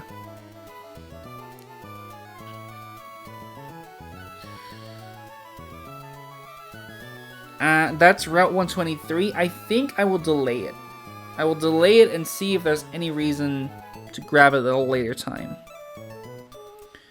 In the same vein, there's Route 122. There's little point in delaying it, aside from, I believe you could get a scanner mon there. Or one of the roaming ones, if I'm not mistaken. I definitely don't think I want to delay for that. But fishing in Route 122 looks abysmal. Whereas surfing looks actually quite good. Crobat is perfectly decent, and having another really fast mon for me is good. Same goes for Noivern, and I'm not really rich in dragon types. Ghastly is great, another ghost type is always useful. Dreepy is in-fucking-credible. If I were to be able to get a Dreepy, hoo boy, that is so good. As a matter of fact, one of the big things I want to do with Mount Pyre is delay my Mount Pyre so that I have a chance for Dreepy. I don't know if that means I go to Mount Pyre Exterior or Mount Pyre Summit, because both of those have a Dreepy chance. But there's far a higher chance of Dreepy on Mount Pyre, whereas but the misses on Mount Pyre are far worse. Not in the least, because Pumpkaboo and Phantom have overlap with Dhelmise, and Drifloon and Drifblim are mediocre at best. However, there's also Dino and Zweilous, who are actually very good, and Honchkrow, who is fine, right? As for Mount Pyre Summit, Frostlass is pretty alright. Absol is honestly not that bad, especially because you can get the Mega. I can already get the Mega. Weavile is good, just straight up good. Sableye sucks, though I don't remember if you can get the Mega. If you can, it might be alright. Spiritomb is terrible, but Gengar is great, Chandelure is great, Treepy is incredible, Dracloak is incredible. Right? Regardless of what I do here, if I look at like the bottom floors of Mount Pyre, like the normal floors of Mount Pyre, I don't think any of those are better. The only one I can kind of see happening is floor 1 to 2, or no, actually floor 3 to 4. Because Lampent and Chandelure are good, Haunter and Gengar are good, Alakazam is good, Bayonet is not, though you do get the Mega, I'm pretty sure. Gardevoir and Galate are good, Frostlass is good. 4, 5, 6, there's a few good Mons, and there's Kangaskhan. I think I'd prefer the high rolling chance of Mount Pyre Exterior, but I don't know yet. And I think because of that, I'm going to delay that until the next stream. The same goes for Route 122 and 123. I think I will be willing to surf there, but I'm just going to wait. I'm just going to wait and see. And that means it's going to be the end of today's stream. Thank you all for joining. Thank you all for watching. I appreciate everyone that hopped in for a bit. I might do another stream next week, or maybe later this week. I don't have much to do, actually. I thought. That's not true at all, because I have someone coming over Wednesday and Friday, and tomorrow night is practice night. So the only night I have remaining is Thursday. Actually, no, I will definitely be streaming next week. Because of the fact that I will be streaming next week Saturday for sure, because then I have another moment where I'm like all alone. So yeah, if you want to see the next stream, that's going to be the moment to watch me. With all that said, I thank everyone for joining, and until next time, see you around. I was about to log off. I forgot I should do a raid. Pay it forward. It's always what I want to do with these. Let's see if there's anyone. I see one guy.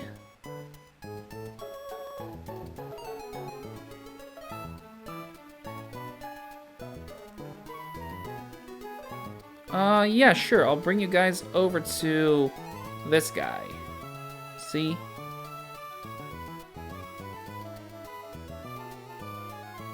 This is someone who seems to be just past Brawly, fighting in Petalburger Woods against the one of the buck trainers there. So that, yeah, let's bring you guys over there. For now, until next time, see you around. Bye-bye.